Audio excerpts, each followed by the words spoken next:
It's not a Richard Lewis show. It's just me and Sam sitting down and having some live reactions to the UK elections and everything else that's been going on today. Yeah. But why not get you hyped with the song, mate? The song gets hard, well, like. this is what we thought we'd do. We trick you. We just, me and Sam have reached a point where we just don't respect you anymore, and we just know that we can deceive you with cheap trickery and mummery. I believe they used to call it back in the day. So we're just gonna sit and fucking talk shit about the election. I'll tell you what, Sam, mate. I knew it was gonna be bad, right? It is how I knew. I know, mate. I know. No, here's how I knew. Right? The thing was, I didn't think it was gonna be like this, but here's how I knew it was gonna be a bad day, like just in general. I got up. First thing I did is I stubbed my toe on my dumbbells. Bad opening of the day, like. No, but like you see, I've got them long middle toes. Right, like your middle toes are longer than a new big toe. Like, yeah, they're my big toe, which apparently it's a common thing. It is pretty common. Yeah, well, according to the Kama Sutra, it means that you're getting down long dick style. Like, it means you're good, right? Right. Bed, apparently. So just so you know that, like, Does if you look at all them, if you look at all the yogis in the Kama Sutra, right, they're fucking middle toe. They're all. Is it because you get better balance? I guess maybe. I don't know what it means. It just means you're good at fucking, apparently. I don't believe it, but I'd be. Well, I mean, I'll let you know. I'll let you know when I lose my virginity, like, but I'll hit you up and let you know. It's a strange one, Jeff, but I'll be down to see the research, like. Mate, how can the Kama Sutra be wrong? No, I get anyway. If it gives you better balance, I'm down with that. Why not? So anyway, I stubbed it and it made a noise like a crack. And now the tip of my toe is like wonked up like that. Oh, mate, yeah, you broke your toe, like you have. Yeah, I probably have. Like, I'm just gonna fucking. But the thing is, there's no point. Yeah, if you go to the hospital, they don't do nothing anyway. So just I'd show it on stream. Duct tape it, like.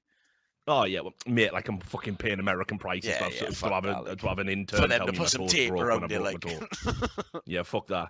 That'd be $2,000, please. Yeah. But I'd show it on stream, but unfortunately, there's just fucking creeps in the mate. Someone will be wanking off over that immediately. Like, yeah, so someone's probably wanking over your face, mate. You can't draw lines. That is true. Like that explains the fucking grey in my beard. But anyway, so I stubbed my toe immediately, broke my toe, and then I was like, oh fucking, I need some food, right? So I thought I'll have some comfort food today. I've been doing pretty well on my diets, so I thought I'll have some chicken tendies. Right, so I fire up the oven, put my tendies in, get my tendies out, and I reach in the fridge to get my fucking Sweet Baby Ray's, right? And I pick it up and I go and do a massive squirt. Paul Newman's fucking salad dressing all over my tendies. Oh, you grabbed the wrong one, mate. Yep, I picked up a Paul Newman balsamic fucking vinegar bottle. I was gonna say, same shape, I don't mind it, same like, colour. Which one. Oh, mate, I greased up my tendies real bad, like. Paul Newman's grinning dead face on the bottle, mocking me the entire time. I was going to say, is it You're not mustard? Sweet Baby Ray. Else? Like, no, straight balsamic, like. And then did you eat the vinegary tendies? Like, did you eat them? I had a bite, like, but it weren't. It wasn't the taste sensation. You know, sometimes accidental stuff happens, and you think, "Oh, I would too, mate. I'm a fat fuck. Like, I would just. Do you order more food? I just had like a sandwich, like just no tendies for Rich. But anyway, so I fucking sit down, and that's when all the exit poll data starts coming in. Historic losses for Labour. Yeah. Historic worst result in 80 years. Well.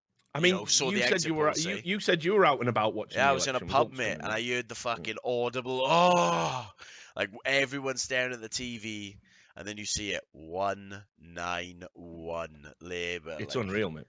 It's unreal. And the thing is, as well, like, because listen, we don't judge people politically, you know, on this channel, right? So maybe you think Conservatives are a good idea. You know, maybe you think Labour's the way to go. Like for me, I always lean to if a party's had power for 8 years or more. Yeah, it's the game, isn't it? And they've took the country backwards. You got to give the other cunts a try. It's the two-party system. That's how we do it. Yeah, exactly. You fuck up the country for 10 years, then we fuck up the country for 8 to 10 years. Exactly. And we just keep juggling. That's how it's always worked, man. But I mean, you know, again, like you said, the prophecy of the UK being, you know, kind of a couple of years behind America. Yeah, we're about 5-6 years behind the US. Exactly. and we ended up this was kind of our Trump Clinton, because both candidates are just repulsive. You got the pig in the wig over at the fucking Tories and Jezza the Jew hater over at fucking Labour. Like, what are you gonna do? It's fun. What were you gonna do? What, like, how do you? And the thing is, Corbyn is this is all on Corbyn, mate. This is like 100% all on Corbyn. If this was a business, if he was a CEO of a business, how long ago would he be fired? How long ago would he be fired, mate? Like, mate, excuse me, mate, we got this picture of you laying a wreath at a funeral? Yeah, but I wouldn't pay my respects, nothing. I was just visiting. Yeah, I don't know if that's gonna fly, mate. Like, how long can he fucking get away with it, mate? Like, as someone who is, I live in a lifelong Labour country, lifelong Labour supporter. It's so frustrating seeing someone play the game of politics so badly. It just makes me sick, mate. It's so boring. No, but it makes me think back to sort of all the great fucking Labour leaders that we had. Like, obviously, John Smith died before we got New Labour, which was sort of the death knell of the Labour Party as we knew it. But, you know, Neil Kinnock would have cleaned up in this fucking election. You know, you think about all the great speeches he made. You haven't even got to think about the great people. Gordon Brown probably would have done better in this one, mate. Oh, come on. No, I'm serious. No, but that's what I mean, mate. Imagine sitting as a real fact that Gordon Brown would have been better. In what world? If you had said that 10 years ago, people thought you were broken in the brain, mate. And now it's actually a reasonable statement that Gordon Brown would have done better in this election. Yeah, it's just unbelievable. I mean, I don't understand how you can have, like, the Tory platform, by the way, is unreal. Like, I was telling you about that fucking quote, wasn't I, the other day? I'll have to get it again for you. Right. So for those who don't know their history, there was this, and I can never pronounce it right, but there was this Albanian communist dictator. Right. Called Enver Hoxha or Hoxha, or it you know, they pronounce their X's weird, so I should know how to pronounce it, but I've only ever read it on paper. But anyway, he came out, and for his New Year address to the people, they'd been under these unbelievable austerity measures, and he basically came out and he said this year will be tougher than last year. But on the other hand, it will be easier the next year. So, and that's like pretty much what's going on with austerity measures in Britain right now, right? Like, it's just been getting slowly and steadily for a few years. Progressively worse. What's interesting is when I was looking up a bit about the Albanian dictator, I did come across, apparently Jeremy Corbyn had quoted him. Fuck it, that's what I mean, in 20, because he's a fucking mess. Isn't it? Corbyn's a fucking mess. I can't believe he's the leader of a political party. He's like a fucking meme. He's an absolute meme. Are you still there? Yeah, I'm here. I was just showing the BBC results, and I'm here. Oh, right, okay, good. Thought you'd fucking tapped out already. Thought you were like, straight to bed. Straight to bed. I mean, I will say they are exit polls. Yeah, exactly. They've not been wrong before. Solid yet, but rarely. They've been rare. Yeah. They've been wrong a few times, but usually they're pretty fucking bang on. Like, oh yeah, they are. Like, well, look, I'll tell you what I'll do, right? Just to give you an idea of how toxic fucking Corbyn is, we can just sit back and relax for a little bit. Actually, you know what? I'll hold on to it. Because in a minute my doorbell's going to ring because I've got my Christmas booze delivery coming, right? It couldn't come at a fucking better time, honestly. It couldn't come at a better time. And I'll also say to the people at the stream, if you want to throw in a donation and tell us your UK election stories, you can fucking do that. Let us know where you were when the Conservatives somehow rode to a fucking historic majority, despite fucking saying, yep, the austerity cuts will continue. You know, it's unreal that is a platform. I mean, like, look, again, I understand how conflicted people are. I guess we got to talk about the B word. Fucking Brexit. Yeah. By the way, just to let you know how mental my Discord is as a community, there's a guy who comes on and his username is saying Brexit every day until the 12th. And for months, he's been coming on the Discord server, and he just types in all chat Brexit. Like, legit, that is a real thing. That is a real thing that happens. Like, so anyway, listen, I've said this a bunch of times. Round two. I've said this a bunch of times, right? Like, I wasn't for Brexit. A lot of people like wrongly attribute me because again, there's this myth that I'm like a fucking conservative. I know, or mate. I'm right wing just because I'm not thinking fucking. Me and you were conservative. So like, I know. Mate, do you know where we're from? Like, why would that ever be in my life? Mate, the last person who voted fucking conservative where I lived, they burnt him in a wicker man. What the fuck are you talking about, you mad cunt? I know. But the thing is, like, so just mental. because I'm not absolutely fucking insane when it comes to like other political parties winning, like they're trying to kill me, like fucking R. Kelly, like just straight fucking. They're trying to kill me. Yeah, like they fucking think like you're right wing, and it's like I ain't fucking right wing, homies. You know what I mean? Like it's just I'm just not hysterical like you, and I don't agree with some of the principles you have, like this woke fucking bullshit. But anyway, neither here nor there. The fucking. Hang on, right? The point about fucking hang on, I've lost my fucking train of thought. Where the fuck was I going with this? I'm having a Biden moment because I've just had a text. Thank you, Ohio. We love you, Ohio. Yeah, but anyway, so people thinking you're right wing and conservative. Yeah, no. So the austerity measures that the Tories have been bringing in, like, have inarguably been taking the country backwards, right? So I don't understand how people can fucking vote for it on that fucking basis. Yeah.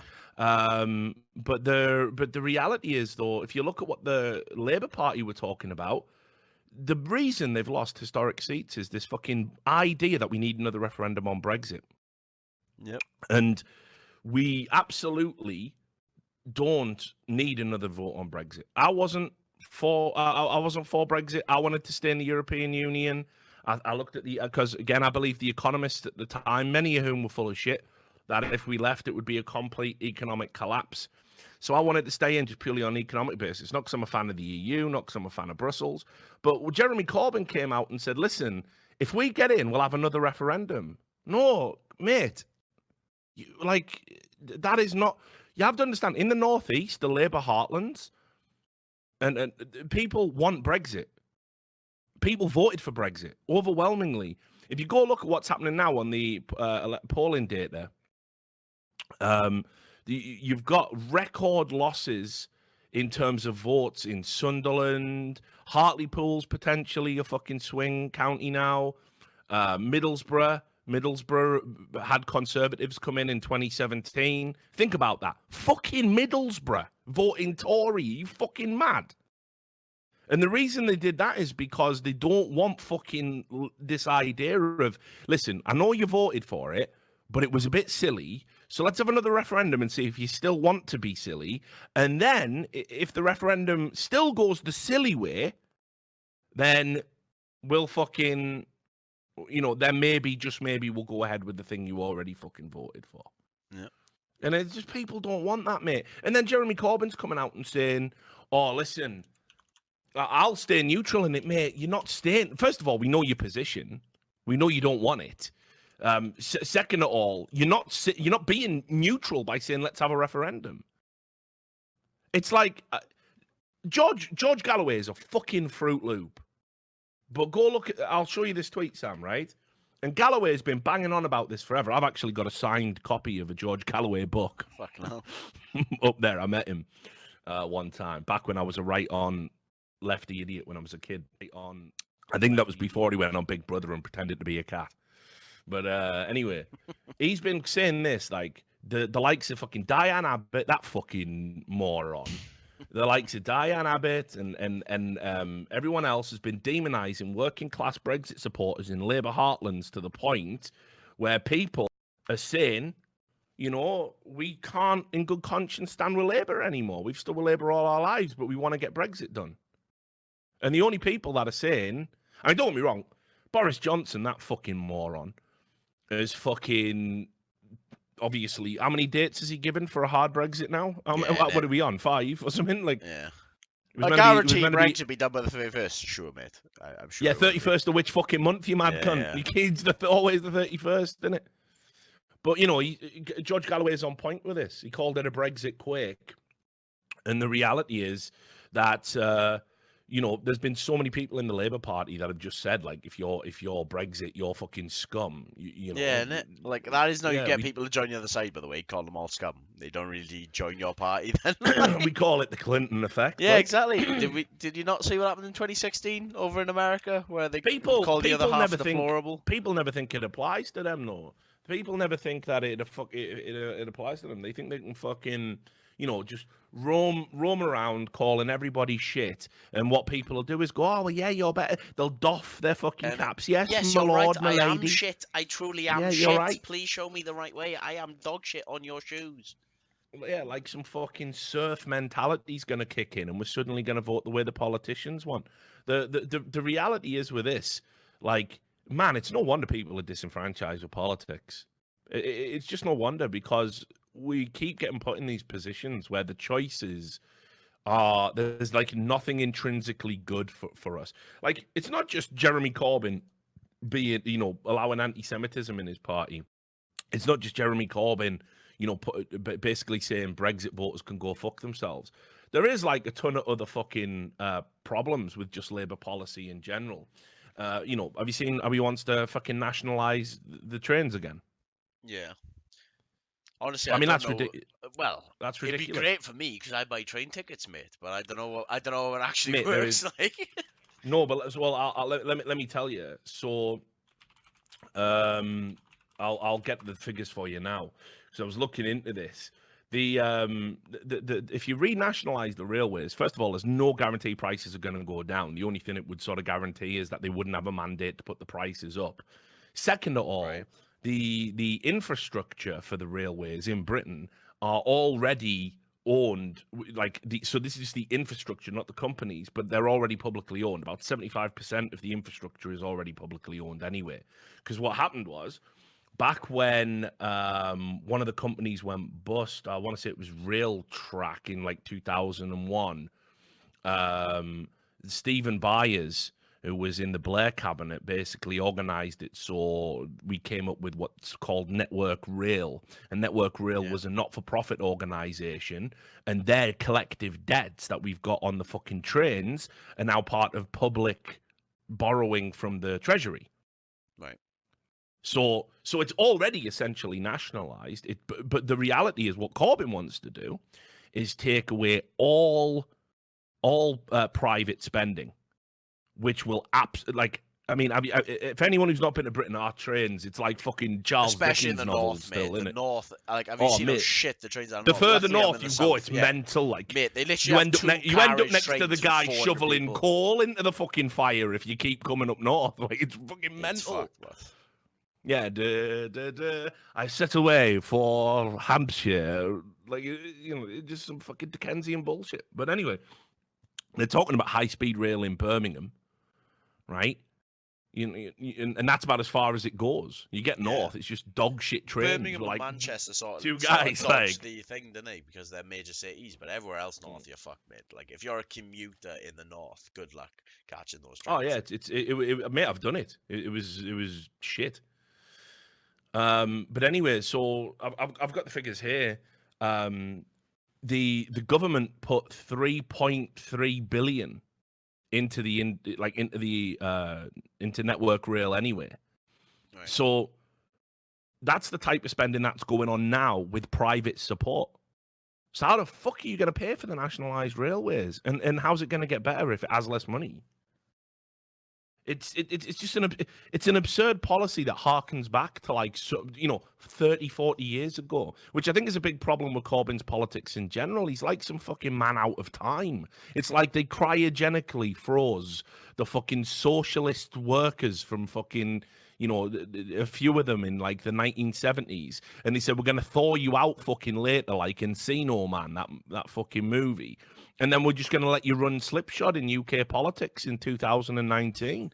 And it doesn't have any connection to anything that's, it might have worked back then. It might have been good back then. It might have been better if we had never privatized. But the reality is we have now. We're fucking reliant on that money. And nationalization is just going to increase the demand of government spending. Debt. It's just going to increase debt. And it's got to come out of public spending. I mean, that's also the key thing with Corbyn's wild budgetary numbers that he's been throwing around. Where the fuck is that money coming from, mate?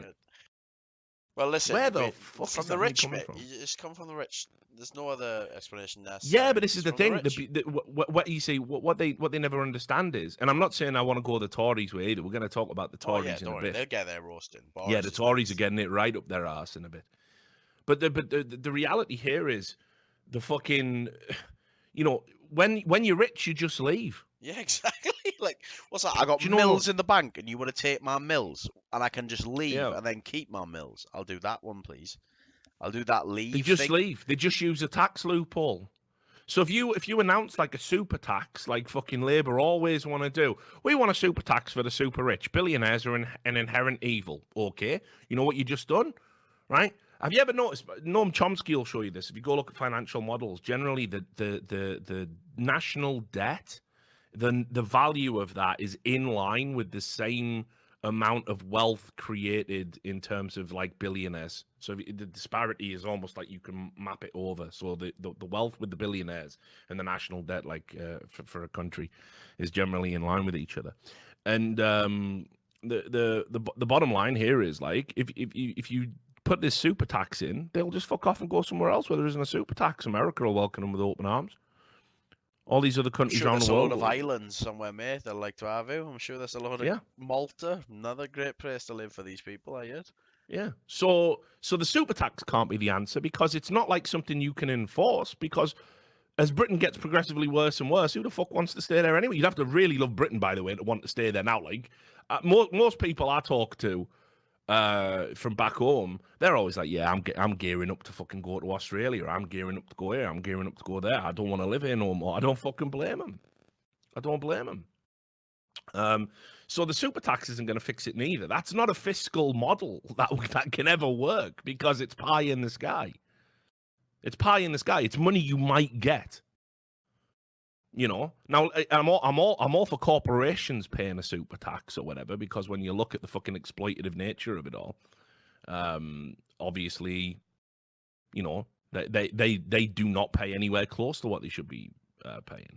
But I mean, so you had that problem. Like, I don't think Corbyn ever presented like a sort of sensible financial model. It wasn't like, by the way, they were even committing. Like, a lot of people were saying, oh, Labour will save the NHS. Well, it wasn't like they were committing hard to the NHS either. I got the numbers here as well. They said they were going to increase expenditure across the health sector by 4.3% per year if elected. They would put a hard halt on cutting beds and start rebuilding hospitals. They would expand doctor training to provide resources for 27 million more appointments each year. That's appointments, obviously, for patients. And they would ensure community pharmacy, which is basically where you get people to come in and sort of speed up dispense and prescriptions and whatnot, would be supported. They would be providing free annual NHS dental checkups for all.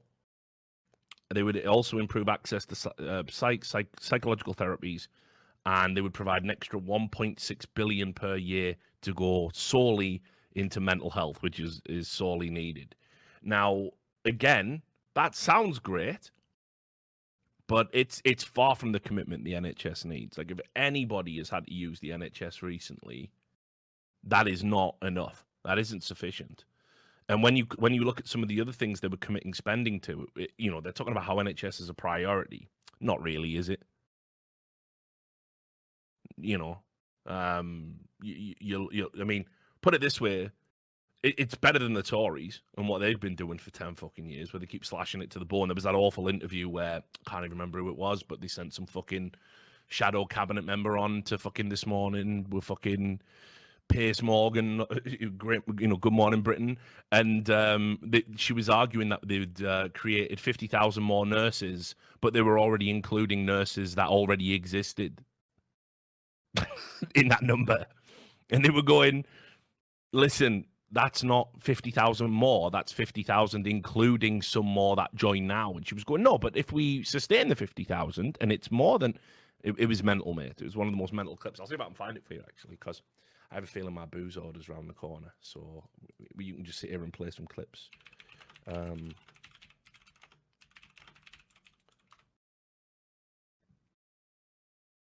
Here it is. Is this it? Yeah, I think this is it.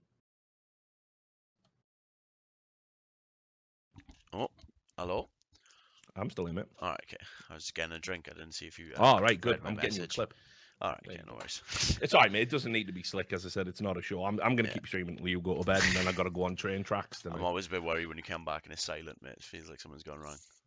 No, just dead air. Piers Morgan, eh? Yeah, just play this clip, mate. Let me know when you 3, 2, 1. It's excruciating. Right, 3, 2, 1, go. We know that trust in Boris Johnson is very low. We know when he did a debate recently and it came up as a question, everybody laughed at the idea he could be trustworthy. When he leads a manifesto, that the flagship policy in it is there going to be 50,000 more nurses. Yeah. And now you, as the Culture Secretary, a member of that cabinet, a member of the government, admit that 19,000 of them already are NHS nurses. Viewers at home go, well, this is complete nonsense. But there will be 50... There are other ways that nurses come in to the NHS. There will be overall, and this is, we're very, very clear on this, 50,000 more nurses, if you look in 10 years' time, than there are today. I know you keep saying and that. And in terms of the trust issue... keep saying that 19,000 of them are existing NHS nurses. Do you see the problem? Well, but I think it's realistic to say we've got highly skilled staff what are you saying? Not want to leave. What are you saying? What are you saying? What are you saying? Encourage them to stay. That is good news. So you're adding 30,000, yeah? Why did you say you're adding 30,000? Nicky Morgan, isn't it a bit like saying on Good Morning Britain tomorrow morning there will be 3 more presenters, and then tomorrow you just have exactly the same number of presenters because you managed to persuade me, Piers and Charlotte to carry on doing the job tomorrow? Well, not there's an additional 3. Big brain. There's an additional 3. Big brain. And then you've got your 6, haven't you? But the fact is that 3 what of are you you saying? encouraged to come on Tuesday morning and not just on Monday morning. Yeah, Nikki. Do we not have what do you really mean? What does that mean? What does that mean, mate? So basically, the nurses that have 1 day off a week, we're now going to make them work on Sunday as well. So we got more nurses. It's fucking omni-shambles. Here's my problem. And 3 extra presenters. What does that mean? What does that mean, mate? I remember Diane Abbott getting fucking crucified for something similar, by the way. This clip didn't go anywhere near as viral as it could be. But basically, just to try and let you know, I mean, apart from the fact that it's very clear that Nicky Morgan can't even explain the Tories' own fucking policy, which is always bad. Like, it's like, you know, you do understand, by the way, these people get fucking briefed. It's not like they just have to know this shit. They get told by other people. Like, they have all these people around them and go, and if they ask you this question, you say this, and this is this report, and you read this, and this is the number, and they prep you, and you still can't answer it. I mean, that's like your average politician right there in a fucking nutshell. Mate, this has just been the thick of it in real life, this fucking election has. No, but like you when Boris understand. was drinking from the cup, mate, like, can't drink from coffee cups. Like, oh, I guess I'm not allowed to have that. Like, fuck off. Yeah, you understand, by the way, that much like Yes Minister and Yes Prime Minister before it, in the thick of it, we're getting leaked, like, true stories. Yeah.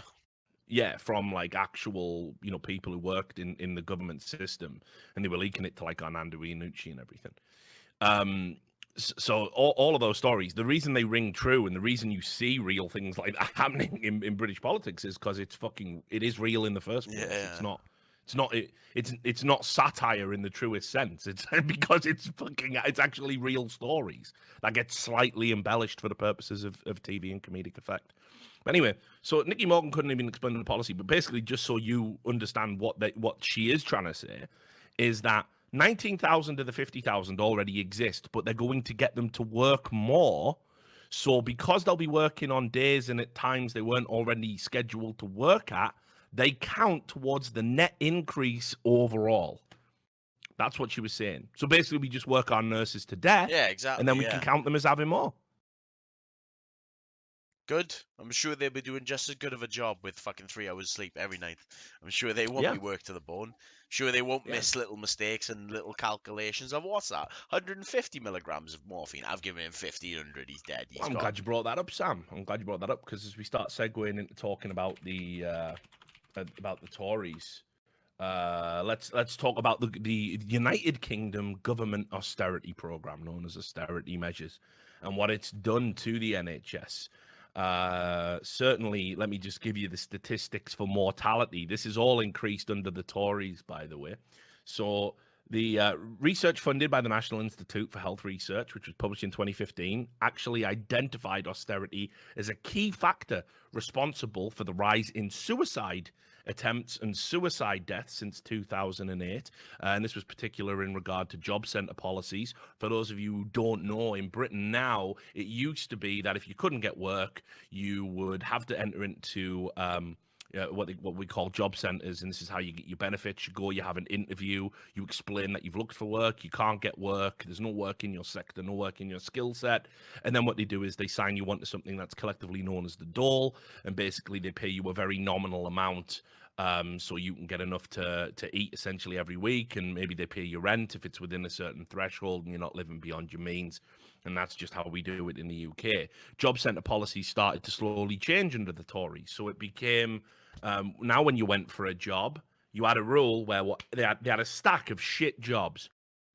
It didn't matter what you were trained to do. It didn't matter what your experience was. They pull a card off the top and it's random. And you have to go and do that job. Whatever it is. And you have to take it, or your benefits are cancelled. You don't qualify. So they had that. They also expanded job centre interviews, which, by the way, I went for a job centre interview once, and I think this is when New Labour was in power.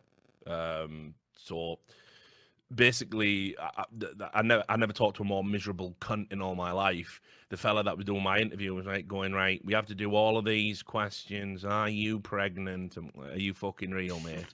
I'm not answering that. You must answer it to qualify for your benefits. You're asking a man if I'm pregnant, right?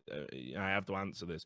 You must answer every question on this, or do you want me to terminate the interview? I want you to fucking self-terminate, you silly cunt. You know what I mean? Like, what the fuck are you even talking about? I mean, obviously, like the robot Terminator, you know, which of course he cannot do. You lower him into the lava. We've all seen the film. So it's just fucking weird, isn't it? Like, what? Do you want me to terminate this interview? So, you know, job centres are fucking depressing at the best of times, but you have to hustle harder. You have to hustle harder now to get your basic benefits than you ever had to. Yep. And anyway, in 2017, the Royal Society of Medicine said that government austerity decisions, specifically regarding the health services and social care, have resulted in an additional 30,000 deaths in England and Wales across 2015. Research by the University College of London, which was published in the British Medical Journal in 2017, compared the figures of health and social care funding during the 2000s and during the 2010 to 2014 period, and found that annual growth in health funding back when we had New Labour was 3.8%, but then it dropped after 2010, and that the benefits of that growth was basically it led to an increase in life expectancy. It led to an increase in treatment for sort of, you know, curable illnesses. People weren't dying off in the winter because of flus and stuff like that. And then on top of it, we had the increase in life expectancy, which then mysteriously that increase starts to drop in 2010. It actually halves between 2010 and 2017, and that's according to research by epidemiology professor Michael Marmot. And he said that he believes it's entirely possible austerity measures were the cause. Another study in the British Medical Journal in 2017 linked austerity to an extra 120,000 deaths in England because of a reduction in the number of nurses. And then this was verified by 2018 figures from the Office for National Statistics, which also proved that we had indeed had a fall in life expectancy for those in poorer socioeconomic groups. In fact, when they looked at the disparity, if you were on a what would be described as a sort of medium wage in Britain, right down to the breadline, you had an appreciable dip in your life expectancy. Meanwhile, people in sort of the 1% either stayed firm or had an increase. So, interestingly enough, when the government were directly presented, the Tory government were directly presented with these figures, they said there is no proof whatsoever that austerity measures have contributed towards a dip in life expectancy or extra deaths in England. So, I mean, you know, that's the state of the NHS under the Tories. That's the fucking state of Britain under the fucking Tories. And that's just the healthcare. That's before we get into the cuts in police. We'll see the results in the morning and then decide. I mean, I don't know what it's like in Port Talbot these days. Crime was always a fucking nightmare around there. But I mean, when I was living in Birmingham, mate. I mean, like when I first moved to Birmingham, I think that was at the tail end of New Labour. We had, I remember seeing police on the fucking streets. Now I'm lucky if I see one of them fucking community officers. And think about Birmingham, man. Everyone's getting fucking skenged up. You know, it's fucking unreal. Like we've had gun crime come back in Birmingham. We had that nutter that was going around stabbing big issue salesmen. And it's like, just police on the streets will stop that. But you don't see them. There you go, someone in the chat. Mugged after living just 3 weeks in Birmingham. You know?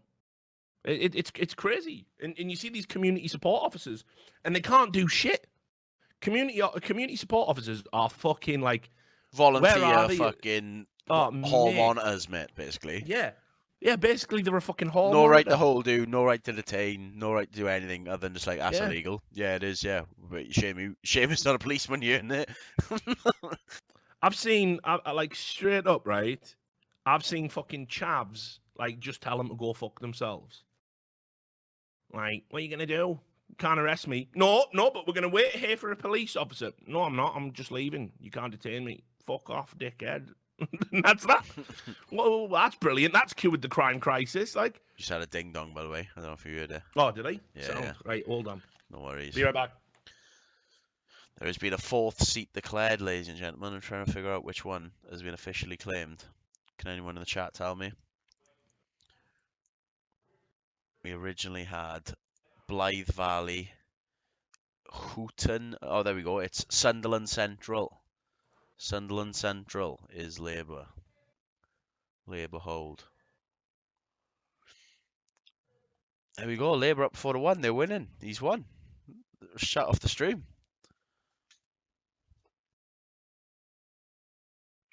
He doesn't still live in Birmingham, no. I don't think you... Well, you probably could get alcohol delivery at 12 in Birmingham, but wouldn't be as socially acceptable as in Vegas. Oh, yeah?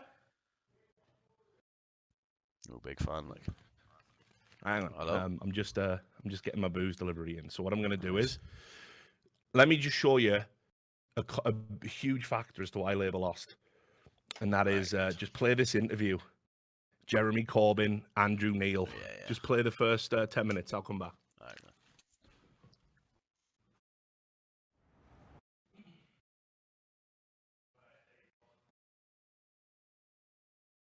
On December the 12th, voters will go to the polls to decide who will represent them in Parliament and who will lead the country at this critical time in our history. So what's the truth behind the competing visions of the parties, and what do their plans mean for you? Tonight I'm joined by the leader of the Labour Party, the man who wants to be Prime Minister, Jeremy Corbyn.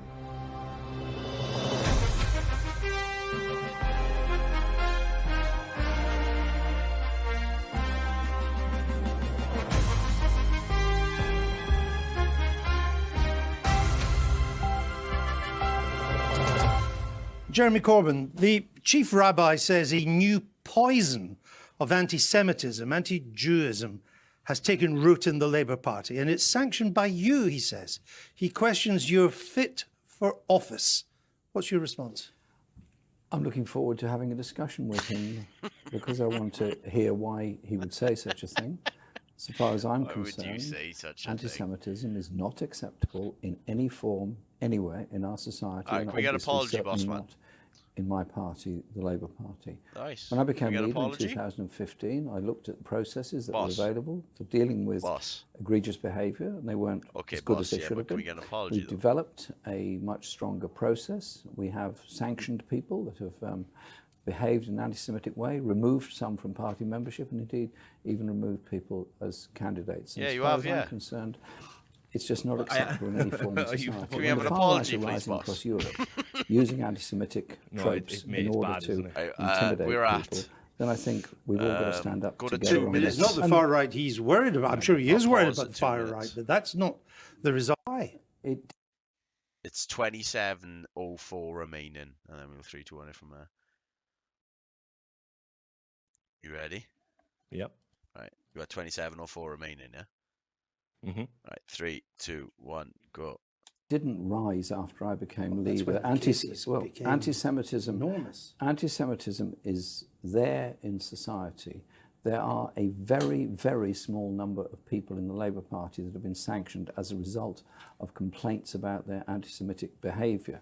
As far as I'm concerned, one is one too many, and I've ensured action is taken on that. But we've also, on a positive side, recognised the need for education. So we set up an education process in the party. Education packs are available, and also made it very clear that in government we would obviously support the Holocaust Education Trust and the need for all of our children to understand how the Holocaust came about and how the growth of the far right in Germany led to that. And I think as a society we have to recognise that any form of racism is divisive and dangerous. So it's an attack on a Jewish woman in the street or a Muslim person in the street, it's equally bad. An attack on a synagogue or a mosque is equally bad. But you're speaking in generalities. Let's get to some specifics. You said in the ITV debate that anyone who has committed any anti-Semitic act in the Labour Party, they've been suspended or expelled, and you've investigated, your words, every single case. The chief rabbi has called that a mendacious fiction. And he's right, isn't he? No, he's not right. Really? Because he would have to produce the evidence to say that's mendacious. That's a bit aggro from Andrew. Like. Let me ask you this. Is it anti-Semitic to say Rothschild Zionists run Israel and world governments? In the Chakrabarti report, we asked that people did not use comparisons about conspiracies, not use comparisons. Is that anti-Semitic? Because in the belief of Shami, and I support her on this, in that report, that can be constructed as being an anti-Semitic statement. Right, and but let's just get it clear. And therefore should I asked you, I gave you a specific quote. Are the words Rothschild Zionists run Israel and world governments? Is that anti-Semitic? It should not be used, and it is. But you can't say it's anti-Semitic. No, I just said that it should not be used. That's different from it being anti. There's lots of things shouldn't be used, but that's not the same as anti-Semitic. Is it or isn't it anti-Semitic? Andrew, you did say it is, to be fair. Trope that has been used, and that was, if you'd let me finish you just said it is. So say yeah, it is. Very clear in the Chakrabarti report, which we did very early on during my that's all I wanted to establish. Very early on during my leadership. Yet these were the words used by Liam Moore. He's a Labour member, former council candidate. Your party's actually been investigating him now for almost a year. It's not being investigated for anti-Semitism. But he hasn't been suspended. Why you just glutton for pain? You said everybody's been suspended or expelled. Been investigated and action has been taken. But he hasn't been suspended. Just on the anti-Semitic thing. I said, and I stand by this, that every case that comes to us is investigated. Just say sorry and yes. Independently, and it would be done. And it ultimately can go to the National Constitutional Committee, Why which is again... for using what we've agreed is an anti-Semitic trope, why has he not been suspended during the investigation? The investigation is ongoing. It's a year. Oh, man. It's ongoing so far as I'm aware, and action will be taken at the conclusion of that investigation. Why does it take a year to investigate someone who says Rothschild Zionists run Israel and world governments?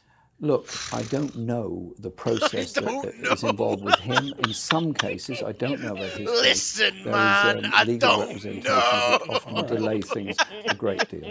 Let me just ask you, he's questioning whether 6 million Jews died in the Holocaust, the kind of thing that should get you thrown out of the Labour Party. It's completely unacceptable and should not be happening. Then let me give you the case of Leslie Perrin. She was a Labour Party member. She posted a video denying the Holocaust and questioned whether the 6 million figure was accurate. And what did the Labour Party do? It gave her a written warning. No expulsion, no zero tolerance, just a written warning. That was some time ago, I believe. You perhaps give me the date of that. The timing doesn't matter. That's what happened. Well, I've strengthened the processes in the last 6 months. She posted the Facebook on 2017, August. There we go. That's a date. It's not that long ago. No, I've strengthened the processes since then. It's all you get for questioning the Holocaust. The processes. Implying perhaps it didn't happen, and the 6 million figure she said was a real problem. Is you get a warning letter. Look, listen, you're going to have to give the date. Use the date well. Appalling and it's totally wrong. It's not that long ago. It's not acceptable. So why did you just get a letter of warning? It's not acceptable in any way whatsoever. Why did you just get a letter of warning? Andrew, I've made it very clear. Andrew, Holocaust stop denial is ruining not my life. When did you toughen up the rules? When I proposed that egregious cases should be fast-tracked through the... When was that? During the last few months. Because I proposed it to the National Executive. She got this letter this year. Yes, I'm saying it was in the summer I proposed that. I mean, people worry if your heart's really in this. I mean, today when you launched your race and faith document, you had 2 prospective Labour candidates, both of whom have been accused of anti-Semitism. One of them reposted on social media the Zionists are Zionist rulers. They were standing with you today.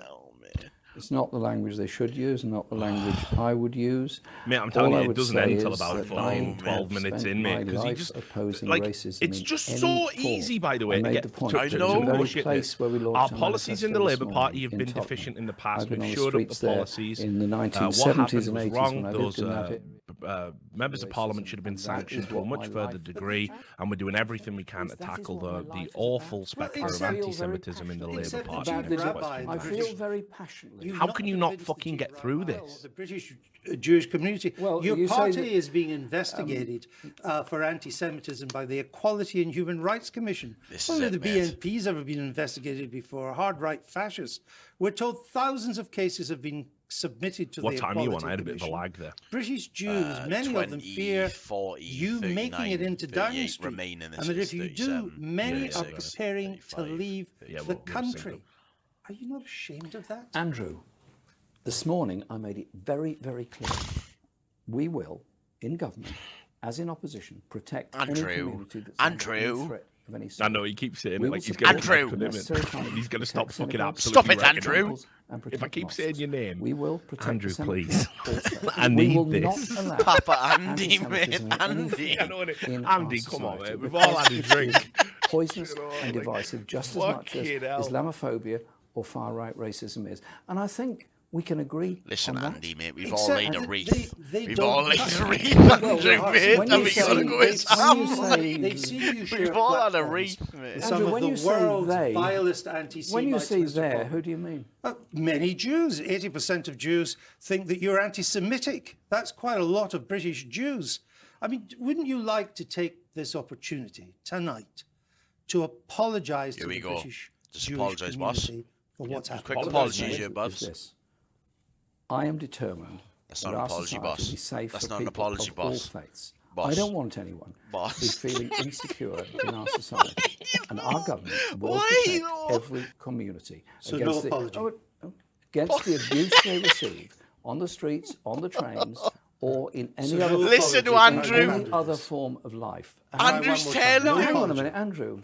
Andrew. Can I explain what we're trying to do? You have. You've been given plenty of time to do it. I asked you if you wanted to apologise. Andrew. I don't want anyone to go through. Andrew. You've said that several times. I understand that, Mr. Corbyn. I was asking you about an apology.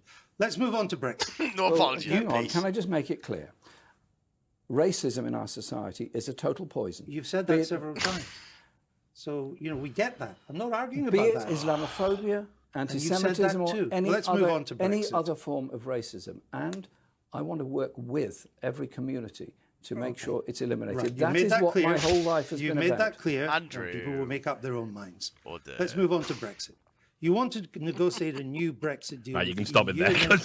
When the sentence is, let's move on to Brexit, they'll just get me out. Like, I'm tapped. Like, it took him over 10 minutes to not apologise for members of the Labour Party engaging in inarguable anti-Semitism in public settings. Now, you see, I put it this way. But he said they shouldn't have said that, Rich. He said they shouldn't have said that. Oh, apologise. Yeah, well, they shouldn't have said that. Is that an apology? No, well, they shouldn't have said it, though. I wouldn't have said it. Do you apologise? I wouldn't have said it. The reality is, as well, this tells you everything you need to know, right? And that is that the Conservatives put this on their own Facebook page because they knew. Just put this this not a clip, not a clip, not a segment, not a selected.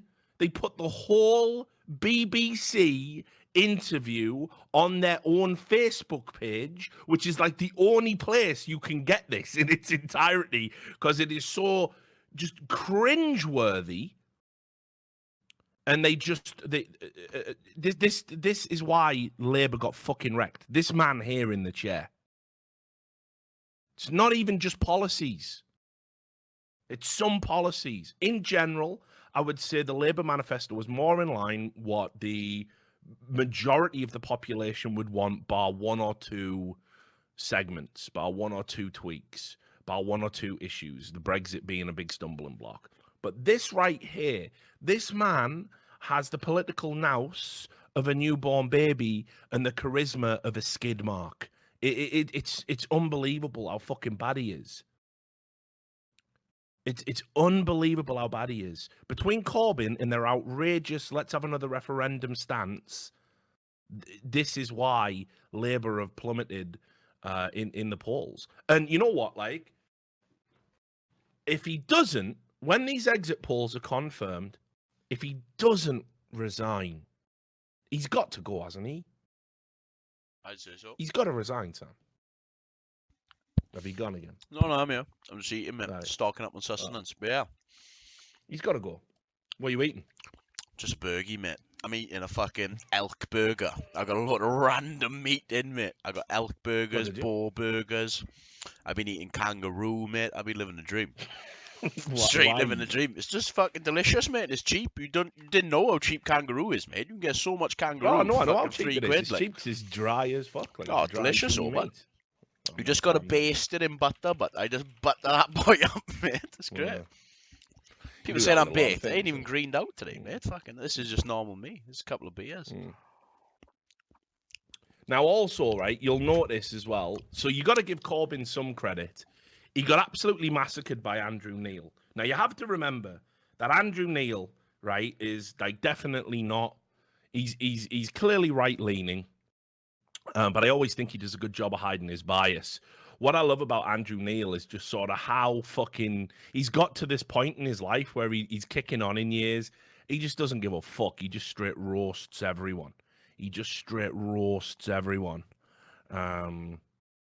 You know, it's unbelievable. And this is why, in the build-up to the election, Boris Johnson knew he had to avoid doing interviews of that nature. He absolutely had to avoid it at all costs because of where it was going to lead. Yeah. So did you see when Andrew Neil threw down a challenge for him to come on? Yeah, he refused, yeah. Yeah, check it out here, look. I've got to play this video. It's like 2 minutes. Andrew Neil fucking roasts Boris Johnson. He's not even there. Like, he's not even there. Hit me with a 3, 2, 1. There is, right. 3, 2, 1, go. There is, of course, still one to be done. Boris Johnson, the Prime Minister. We have been asking him for weeks now to give us a date, a time, a venue. As of now, none has been forthcoming. No broadcaster can compel a politician to be interviewed, but leaders' interviews have been a key part of the BBC's primetime election coverage for decades. We do them on your behalf to scrutinise and hold to account those who would govern us. That is democracy. We've always proceeded in good faith that the leaders would participate, and in every election they have. All of them, until this one. It is not too late. We have an interview prepared, oven ready, as Mr. Johnson likes to say. The theme running through our questions is trust, and why so many times in his career in politics and journalism, critics and sometimes even those close to him have deemed him to be Remember that book you wrote, Boris? It is, of course, relevant to what he is promising us all now. We would ask why, as with the proposed increase in police numbers, so many of his promises only take us back to the future, back to where we were before austerity began. Social care is an issue of growing concern. On the steps of Downing Street in July, he said he'd prepared a plan for social care. We'd ask him why that plan is not in his manifesto. Questions of trust. Questions we'd like to put to Mr. Johnson so you can hear his replies. But we can't, because he won't sit down with us. There is no law, no Supreme Court ruling that can force Mr. Johnson to participate in a BBC leader's interview.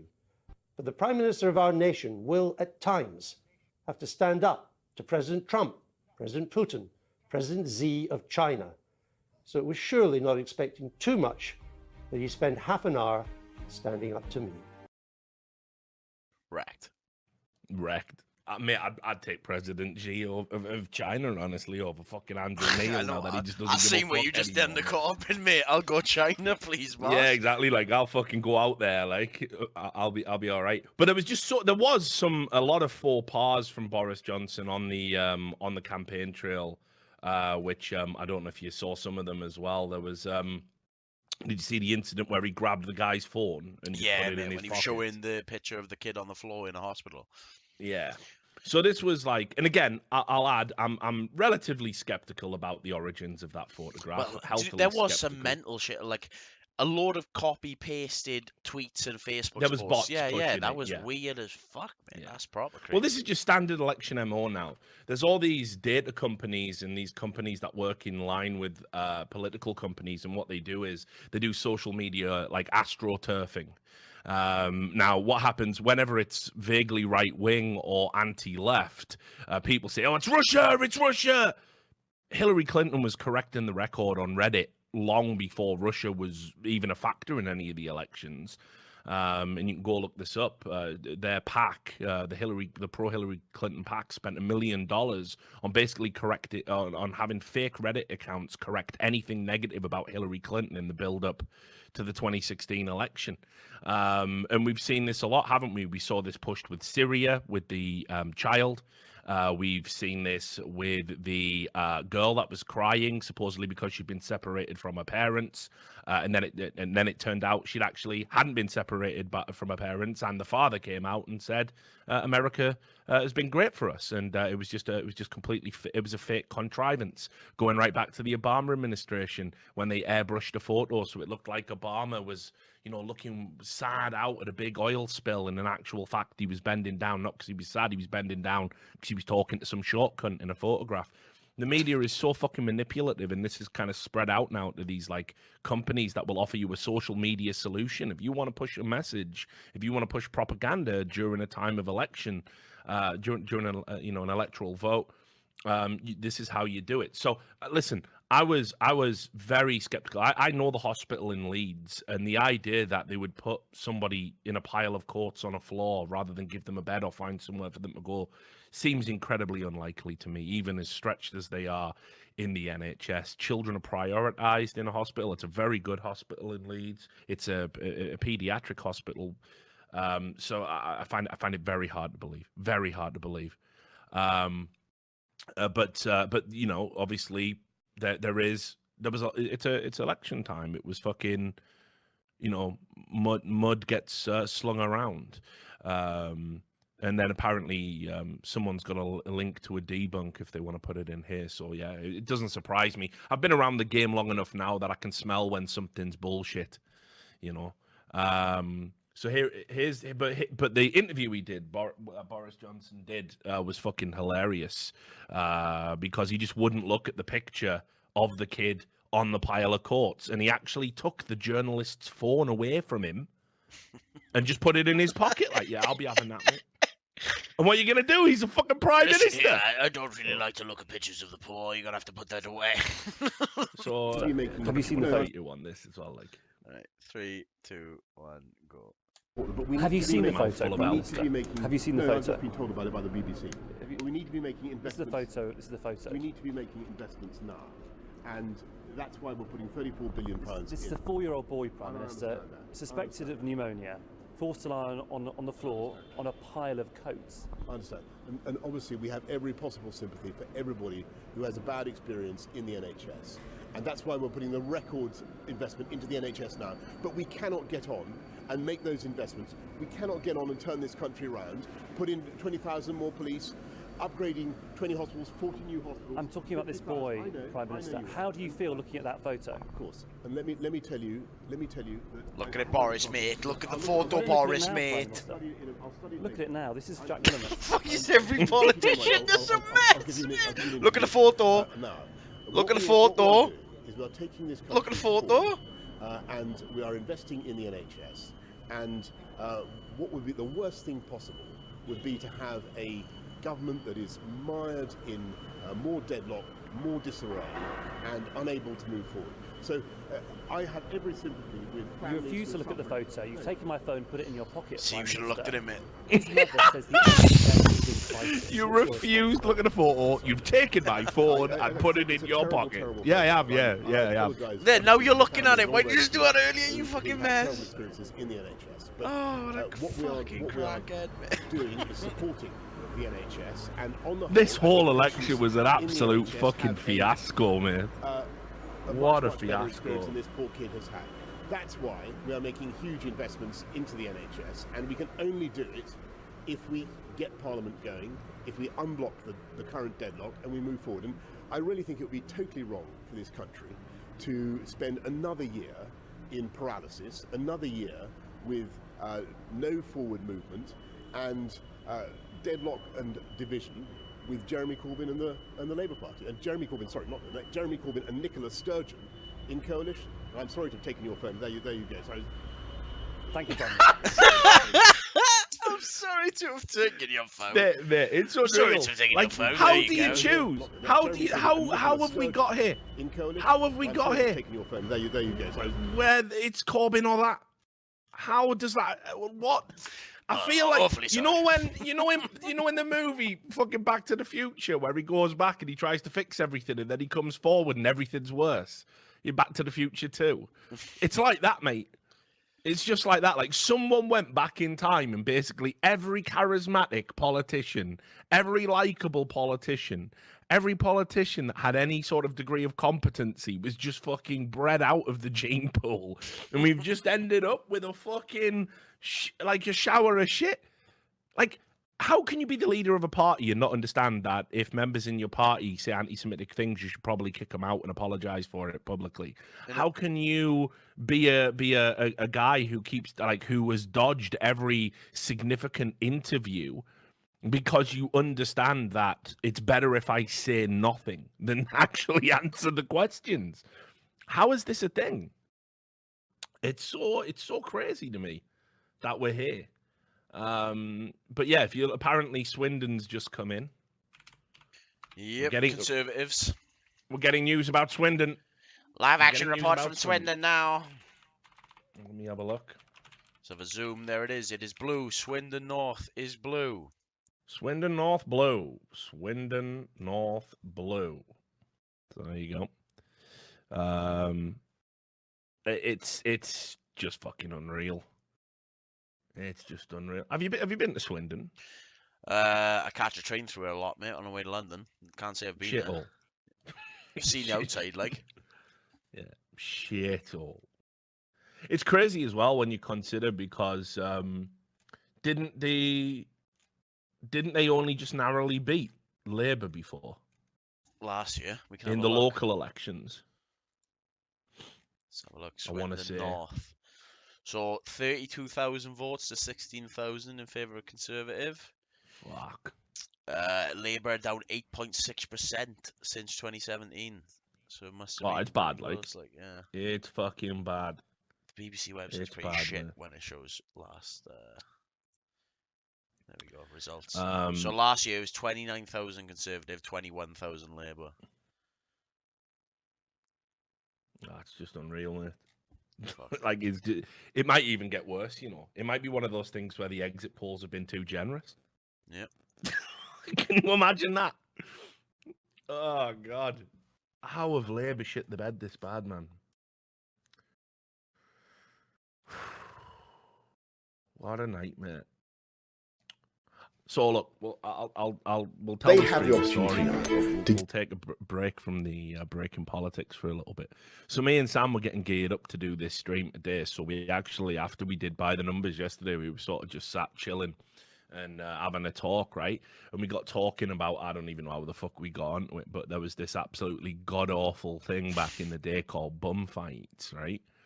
And what bum fights was some rich fucking student cunts decided that they were going to make like a Jackass sort of style video where they just basically paid homeless people to fight each other or do stunts that damaged themselves physically, and they paid them like $10 to do it, right? It's like one of the most awful exploitative things that's probably ever, you know, pass through into the mainstream. Certainly when I was at university, anyway.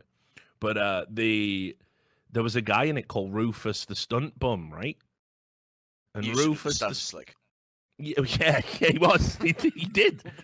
He had the title Stunt Bum, and because he used to do the stunts, he did. And anyway, basically, what they made him do all sorts of fucking shit. He would fight people. He got bum fights tattooed on his knuckles. He got bum fights tattooed on his forehead. And every time they were making him do these awful things to himself, they'd give him like $10, $20. Well, anyway, he was obviously suffering from substance abuse problems. He was suffering, he was an alcoholic, obviously homeless. He used to use crack cocaine. He had all sorts of issues. And in the end, he was able to. He got a settlement from them. He got a settlement from them. He got $300,000 paid out. He ended up getting a job where he worked for a realty company in America, fixing up houses. Yeah, like a property manager, exactly. He did a book, didn't he? What was it called? Like a bum deal. Yeah. From homeless to humanitarian. And he was called Rufus. Hannah was his full name. Yeah. And do you want to show a before and after picture of like what he looked like when he was doing bum fights and what he looks like, what he looked like when he got his life together? Yeah, one sec. Yeah, no worries. I'll let you bring that up. I'm gonna have a look at this actually because it's just a good story.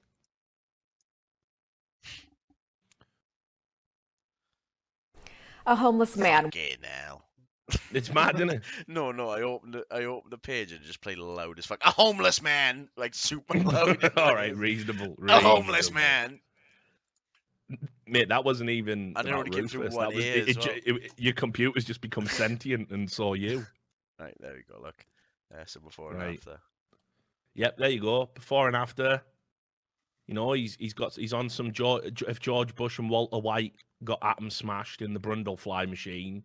From that, right? So you really saw it out. So anyway, me and Sam were talking, and I was thinking about like good old Rufus, Hannah, and so I said, I wonder what he's doing now. He got his life together, And Sam Googled him, and he went, "He's dead, mate." I was like, "What?" Got hit by a truck in 2017, mate. It's over. Yeah. Soon as he got his life together, smashed by a truck, 2017. Yeah. Like, so what happened was he gets his life together. He gets rid of all that substance abuse. He fixes his life. And then he's a passenger in a truck. He's doing a dolphin arm out the window, loving life, like trying to not think of the bad old days and thinking about what's ahead of him. And a truck smashes into that car and fucking just kills him stone dead. Why am I telling you this? That's kind of like this election, is what I'm trying to say. Basically, we were getting our shit together, and then we got stuck with this. And the truck is Boris Johnson is a truck, like. Yeah. Have you ever seen Boris Johnson play football? He took a kid. Well, obviously as a truck, I'm gonna say beep beep, motherfucker. How can I deal with the fucking shit that's just going on today? Like, oh mate, mate, that was ridiculous. Have you seen that? Yeah, this is when Boris Johnson just wrecks some kid. Like, he's just in Japan. Playing rugby. Bomb! Smash all the things in your fridge. Up your CD rack. Won't get none of them CDs back. It's unreal, isn't it? Temper tea, Bozza Johnson. It's unreal, man. It's fucking unbelievable. Like, what an absolute mess. Like, why have you shoulder charged a child, Boris? Like, out in Japan, of all places. Look at him when he runs, mate. He looks at him and goes, I could dodge him 1-0. That's the bad he thing, actually takes the decision to shoulder in the face. But could step to the right, 1-0. Yeah. It's just unbelievable, isn't it? And then he's going to have to go back to Japan and be like, well, because of Brexit, we would like to have enhanced trade relations with you, Japan. Didn't you wreck that kid? Screaming, this is for Pearl Harbor. Well, obviously, when I did that, it was during a game of rugby. Yeah, that was doing the competitive nature of the sport. Fucking hell. Oh, Boris Johnson, mate. Jesus Christ. Jesus Christ. Bruh. I love how you are just playing it like there's a Zapruder film again. Straight full Back JFK. to the left. Straight JFK in it. That kid's got whiplash over. Have you seen how he smashes his head? Oh no, mate. The kid doesn't even know where he is when he gets up. Like 100% doesn't Where even am know where I? he is. Yeah, where am I? You ever seen that Jackie Chan film, by the way? Who Am I? You ever seen that? No. Mate, let me tell you, right? So here's a funny story, because obviously I love Jackie Chan. He's a fucking legend, right? But there's this Jackie Chan film where he ends up, he's like a pilot or something. He crash lands in the jungle, and he gets found by like a tribe, and they keep him alive. But because of the blow to his head, he doesn't know who he is. He's got amnesia, right? So he's asking the tribespeople, "Who am I? Who am I?" So they start calling him, "Who am I?" They start saying back to him, "Who am I? Who am I?" It's full wrecking him, like, "Who am I?" He just doesn't even know who he is. Like, "Who am I?" He's matching that, like, it's him on a hilltop screaming, "Who am I?" It's fucking brilliant, man. It's so funny, like. It's just so funny, like, because imagine having amnesia, you're asking someone, "Who am I? Who am I?" And everyone's just saying back to you, "Who am I? Who am I? Yep, you, who am I?" Me, Joey. Like, fucking just straight wrecking you, like, non-stop, like. That's a hell of a film, like, hell of a film. Go check it out, guys. It's brilliant. It's better than this election. Like, watch it. No, you should admit, yeah, I can imagine you. It's full bong it. Who am I? Who am I? Mate, put it this way: the amount of times he says "Who am I" in this movie is unreal. The amount of times he says. Does he ever find out who he is? Like, I don't mind spoilers. Are nice. Yeah, I'll watch it. He does, yeah. I ain't gonna watch your film if you don't even figure out who he is. It was directed by M. Night Shyamalan. So it turned out his name actually was "Who Am I" the entire time. Who Am I was actually the strange lover, and he found her, and she told her all about his life. Who am I? Yeah, no one saw that twist coming. God, was that 98? Fuck me, I'm old. To be fair as well, like, I am just gonna say, probably by today's standards, the cover would be a bit problematic because Jackie Chan's clearly engaging in cultural appropriation there. Certainly is, like. So, I don't know if you want to show that. Yeah. I don't think Twitch has a cultural appropriation law yet, does it? We all good. It's not up to me what Jackie Chan does with his life, mate. I don't see why I should be punished. That is true. Like, I can't be held responsible for the actions of Jackie Chan screaming "Who am I?" over and over again in a movie called "Who Am I?" Directed by Jackie Chan as well, by the way, with somebody called Benny Chan. Someone in his family, or is Benny Chan is a popular surname? But that's what I mean. But is this somebody he knows, like, or? To be fair, he seems to have done a lot of Jackie Chan movies, so. What, Jackie Chan? All right. I was going to say, Jackie Chan has done a load of Jackie Chan films. No, every single one. Like... Yeah, you could say he was in all of them. Yeah, no, I'm talking about Benny Chan, obviously. Fair enough, yeah. Tell you what, Jackie Chan's 65. Jackie Chan, I know, he's still kicking as well. He doesn't. I saw a video not too long ago. His English has gone worse, so he was laughing at himself, saying because apparently he's been straight chilling in China. He's just like he tapped out. He's not using he's like, English I haven't used English in like 10 years, boys. I know what I mean.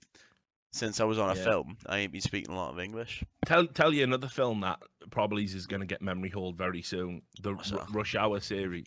Mad racist, I don't think. Yeah, it is, but I think that's allowed. Yeah, it is. It is, but you know what I mean. There are stuff like that where people just sort of fucking blanket out their brain because they like it. I think that might be one of the ones to get through. I think it's like South Park. Like South Park manages to fucking gangster walk past everything. I think Rush Hour might be one of them. Like. Nah, I don't know. Like some of the clips, like because they're making a new one, isn't it?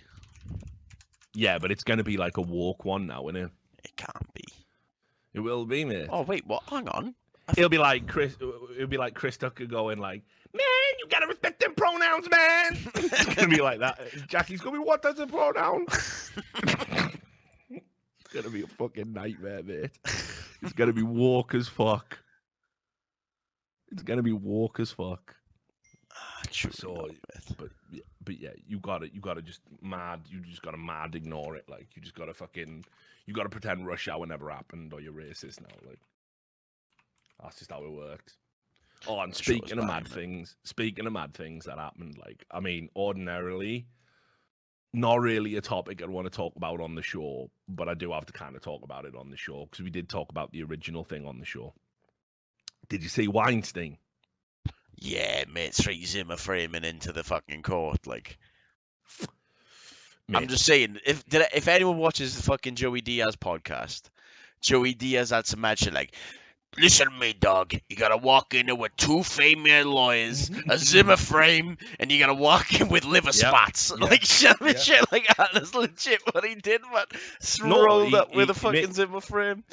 Like Joey Diaz was obviously consulting on the case. He's like that's the mad thing. Like straight up, right? I don't show him the picture of him on this fucking Zimmer frame, right? So just so you know, if I ever get in trouble, Sam, I want his lawyers, because it used to be the benchmark for fucking the legal defense was obviously OJ's, because OJ straight did that shit, right? Fucking OJ he don't even deny it, mate. Did that shit, and yet somehow got away with it. You know, so that's fine. But this is unreal, right? So for those who don't know, despite all of the things Weinstein was accused of, he was out there straight doing some of the most heinous shit to high-profile celebrities and actresses and stuff. He's been doing it for decades. He came out and he's got to pay. He comes in Zimmer framing, like suddenly, in the space of a year, this cunt has become old and infirm. It's like he's going in for a fucking car accident claim. Innit? I've got whiplash. Oh, I got whiplash. Is the neck brace too much? Whiplash, Your Honor, whiplash. It's ruined me life. Like Judge Judy or some shit, right? So he suddenly got fucking straight Zimmer in, right? And they've got him a deal where he pays 25 mil, but he doesn't pay the 25 mil. It's 25 mil from an insurance company. Insurance company from his old studio, from Miramax. Yeah, from the old studio. And 50% of it is going to the lawyers anyway. So 12 mil is going to his it's 12 brother mil and his lawyers. So his brother's getting a slice. Yeah, his own brother's getting a slice of it. So it's 12 mil going to 30 women, and he doesn't even have to admit he did anything wrong.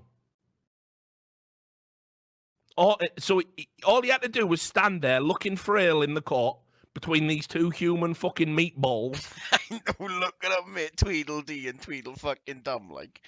Yeah, it's unreal, and it looks like something out of the sequel to the fucking Princess Bride. And he doesn't even have to admit anything wrong. He's there, he's coming in going, fucking hell, I put my back out sexually assaulting someone this morning. I did like, shut up, Harvey, shut up! Shut up! Don't tell him that. And fucking, he just skates. He just fucking skates. He's going to get out of that court. He chucked that Zimmer frame in a skip. Peace. Straight back to Studio 54 or whatever in New York, mate. Just fucking living it. It's unreal, man. It's like, it is unreal. That is a point. Meanwhile, Julian Assange just rotting away in a cell. His crime, journalism. What's the latest on him?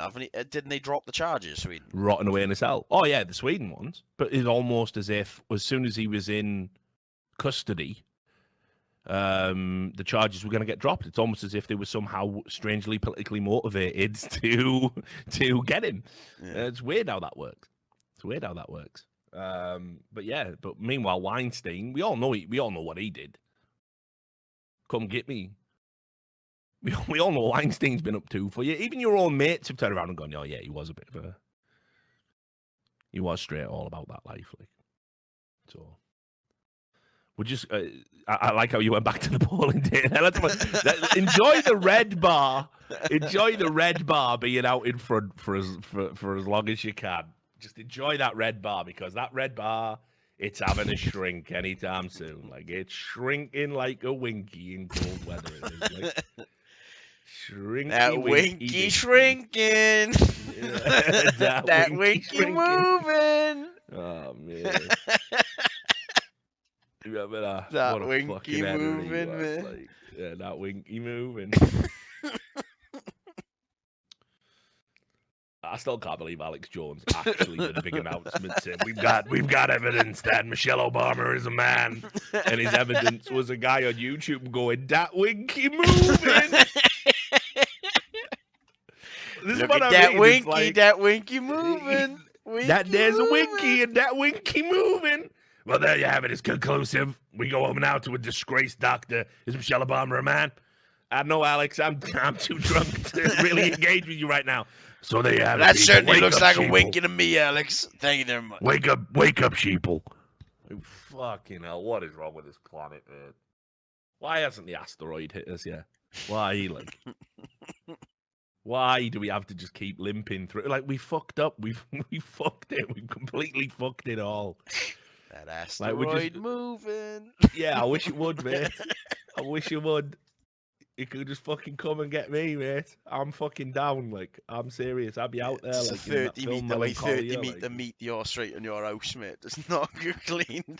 Oh, yeah, no, my luck. Yeah, probably. Like, just one for, like. Incredibly, the asteroid burned up on entry and only killed one person, a molding streamer known as Ricardo Luis. His real name cannot be used, as we wish to get the Reddit hits. Harvey Weinstein pinned all of his crimes on him. He had a footage of his winky moving. Where he was dual-wielding Zimmer frames for additional sympathy. And today, Weinstein has arrived on a Segway, ladies and gentlemen. He's segwaying into the building. Oh, wait, sorry. Was I supposed to be... That Segway moving. Mind you, I did hear, right? He is meant to be having a surgery soon. He's meant to be going under the knife to fix his back. Like, yeah, he might have already had it. Do you reckon he just doesn't wake up? Do you reckon he just doesn't wake up, mate? Nah. He's already won now, mate. If he was going to kill himself, should have aged. Yeah, but how's he done that? Think about it, mate. What, you think he said, I'll give you 25 mil and kill myself? Do you really think I was No. Hell of a deal. Hell of a deal. Sound deal, like. No, what I'm saying is, like, just think about it. Like, he probably, he's out there drinking with Epstein and all them motherfuckers. Like, I don't know, mate. I wouldn't be having any surgery anytime soon, put it that way. Oh, you reckon he's going to get got, like? I know I'm Eddie Bravo in my fucking tits off tonight. Like, bro. Yeah, but nah, 100% wouldn't be going under no knife. It might have Mans can't even be in a jail cell under suicide watch, like on suicide watch, without shit going down. We're just gonna put this anaesthetic in you now, Eric, mate. Right, I'm having a look here. I'm fucking gonna try and find something to cheer everyone up and just lighten the mood. UK elections, Weinstein. I need to start drinking. It's a bit too early though, and like I said, I've got to go on Train Tracks this podcast. Big fan of Train Tracks. Like, yeah, I like that Train Tracks. Like... Mate, when I watch them all, that might be like fucking Train Tracks, eh? I don't know how you win that fucking Train Tracks. Fucking do it. Like... Fuck me, man. Oh, yeah, thing is, Rich, I just love my job. But you know what I mean? I'd love to be a streamer. I hate my job. You've been drinking Jaffro all day? Just all day, like. Fair, like. You're sounding alright, to be fair. Like. Just while I was awake. Unreal, mate. Fucking hell. What else were we talking about yesterday? There was something else that had me buckled, like. We spoke more about bum fights, the spin-off sequel, like. Oh, we can't talk about that. It's fucking well. No. Surely we can talk about how evil it was, but it's not like we were celebrating it. It was. I just don't even want to direct people towards it. Yeah, true. We don't want to promote it, like. Yeah, see, that's the thing, innit? That's how it is, like. They are putting VR goggles on cows now, like. What, to make them think they're outside? So yeah, because what they're doing is they're tricking cows. Tricking them. To be fair, this was in Russia, mind. But they're trying to trick cows into being happier with their shit lives, so they make better milk and more milk and that. Yeah. So. Surely it's just less expensive to let them outside than 600 quid a cow to put a fucking HTC Vive on them. Like, how is that cheap? Yeah, like... I don't even know, mate. I don't know. Farming's not my area. Like. Surely just take them outdoors, like. Open a barn, mate. Save us fucking 600 quid an head. Did you see this? Oh, Don't know if you want to play this. God, he's a fucking walking cringe factory. Done, mate? What's he done? Yeah, 3, 2, 1. It's only 3 seconds. 3, 2, 1, go. Hi, I'm Jeremy Corbyn, leader of the Labour Party. My pronouns are he, him. Hi, I'm Jeremy Corbyn, leader of the Labour Party. My pronouns are he, him. We know, Jeremy. We know what your pronouns are, mate.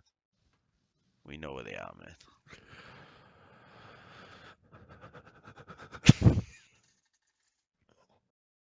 Fucking what an absolute twat.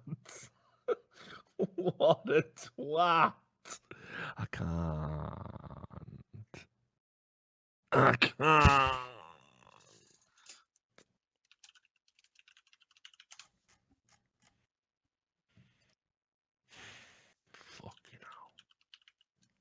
How's this happened? Like,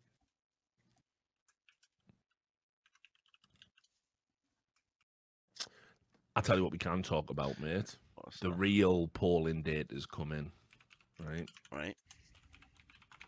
Obviously, it's a time of elections. No, I can't. A time of sadness for some, jubilation for others. The demise of modern Britain. It's fine. But let me show you the real polling data. Now, I'm sure, as some of you know, I got my views about Overwatch. I have. Got my views. But one of the things that I'm absolutely 100% spot on about is there is no value to that game except a bunch of creepy incels just whacking it to the fucking characters in it, right? So Pornhub released their data for the most searched video games on Pornhub. Just have a look at that, like. What a surprise! Like, imagine my shock. Yeah, exactly. I'm like Paul. Imagine my shock.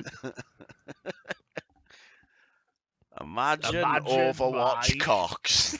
Yeah, imagine Overwatch being a bunch of freaks. Mate, Fortnite.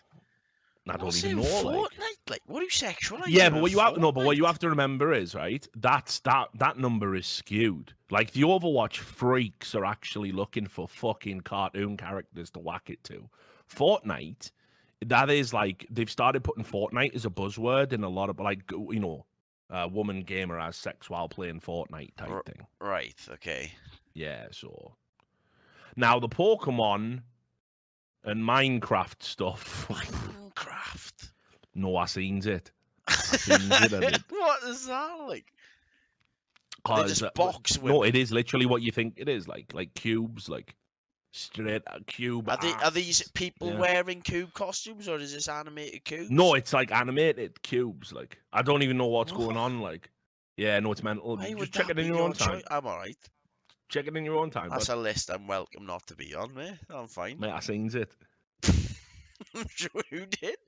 Resident Evil. Yeah, stars. Who's the woman in Resident Evil? Like, the one someone's fucking jerking it to fucking Nemesis. Say stars again, you little bitch. Stars. Mortal Kombat. I mean, I'm sure there must be. Yeah, no, that makes sense. Like, there must be someone in there. Sky. God, let me tell you, anybody you've seen that fucking Melina fucking death move, like, she can swallow a bone. That's a sick reference. That's straight fire. Banned off Twitch, of course. Borderlands, Witcher, Warcraft, Tomb Raider. That's a fucking old school one, isn't it? Who's still wanking a Tomb Raider, mate? Grow up, boomers. No, but it's back now. Boomers, mate. It's back from the dead. As if anyone's jetting over Tomb Raider. About, yeah. Jetting over Gats instead. No, she's back. She's got a new one. Like, back once again. Renegade Master. Yeah. So it's no one's doing it to old school Tomb Raider. Cube tits, like from fucking PS. Mind you, there's probably like some 50-year-old dude out there. Not my Lara Croft. still fucking jerking it to the fucking polygons. Yeah. There you go. I just love the fact that the data backs me up, because one of the main objections, right, is, whenever Richard Lewis talks about Overwatch, he always brings up that we're all, Rule 34 in jerking on, and it's pathetic. There's a lot more to the fandom. Fuck up. There's not more to the fandom than that. You fucking losers. There's literally nothing going on in your game right now, by the way. You're fucking fantastic, homogenized bubble fucking esport. There's literally nothing happening. You've got nothing to talk about. So you're just out there fucking whacking it. Nerf this. We've all seen that video too. You fucking sick cunts. You've got nothing going on. You got nothing going on. Fuck's sake. I'm blaming it a little bit. If I get too emotional, I'm blaming it on Boris. I did fridges. Well, my heart rate is at 100. Like I am wound up. Like I don't even know why. Check my Fitbit always my Fitbit buzzes when I go above a certain level. Like calm down, old man. Calm down. Love to see you reenact that video. For a fucking, a modest Patreon goal, we could for one. A modest Patreon goal of 10 grand a month for the rest of my life. We might get it. Oh, I'll be down. Like, fucking just ridiculous. Like, just ridiculous. Probably should have planned some other material. Turns out these election fucking things are coming in. So. It's a bit of a sad hit as well, mate. And it's just watching the inevitable roll in. Yeah. 11 seats declared, 9 to Labour, 2 to Conservatives, but it's not. Yeah, good. see? Like, who knows? We might be witnessing some sort of deranged. So far, Labour have lost an always Labour constituency in Blythe Valley. Like, so. Yeah, I did see that. Did you bring that up? Yeah, I showed the stream. Like, it's not good. Been Labour since like 1920s. It's not good. But again. Oh, ding dong. That'll be my Christmas ham. Be right back. No worries, what? I'm back. We can start getting festive now. I just got to get the fucking turkey and some veggies, and that's that. Well, then. We are locked in for Christmas. Like that fucking Chris Rea song.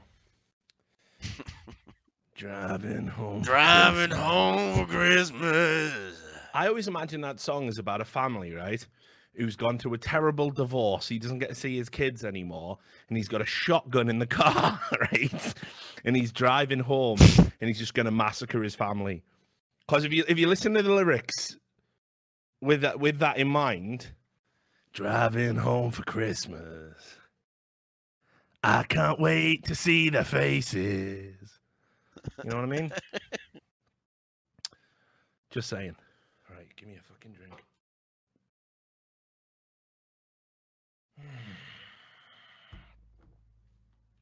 What are you drinking? IPAs. This is Stone IPA. Stone. Are they the Goose variety? Are they? Oh no, someone else. Yeah. No, I got Goose and I got Stone. I bought a bunch of like nice beers, craft beers. Right, I'm gonna go get a drink. Hold on. Yeah, you do it, mate. I'll carry the show now. Ah, mate. How have Labour fucked this so bad? Any of you guys vote in this election? Anybody?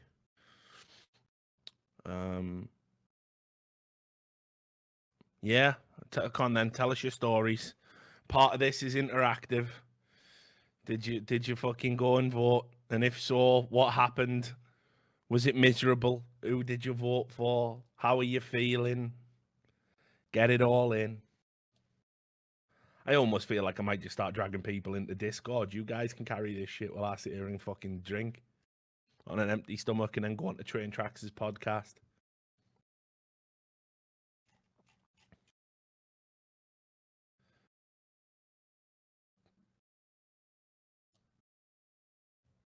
Can we cover the Game Awards? I don't know, mate. I just ignore them now.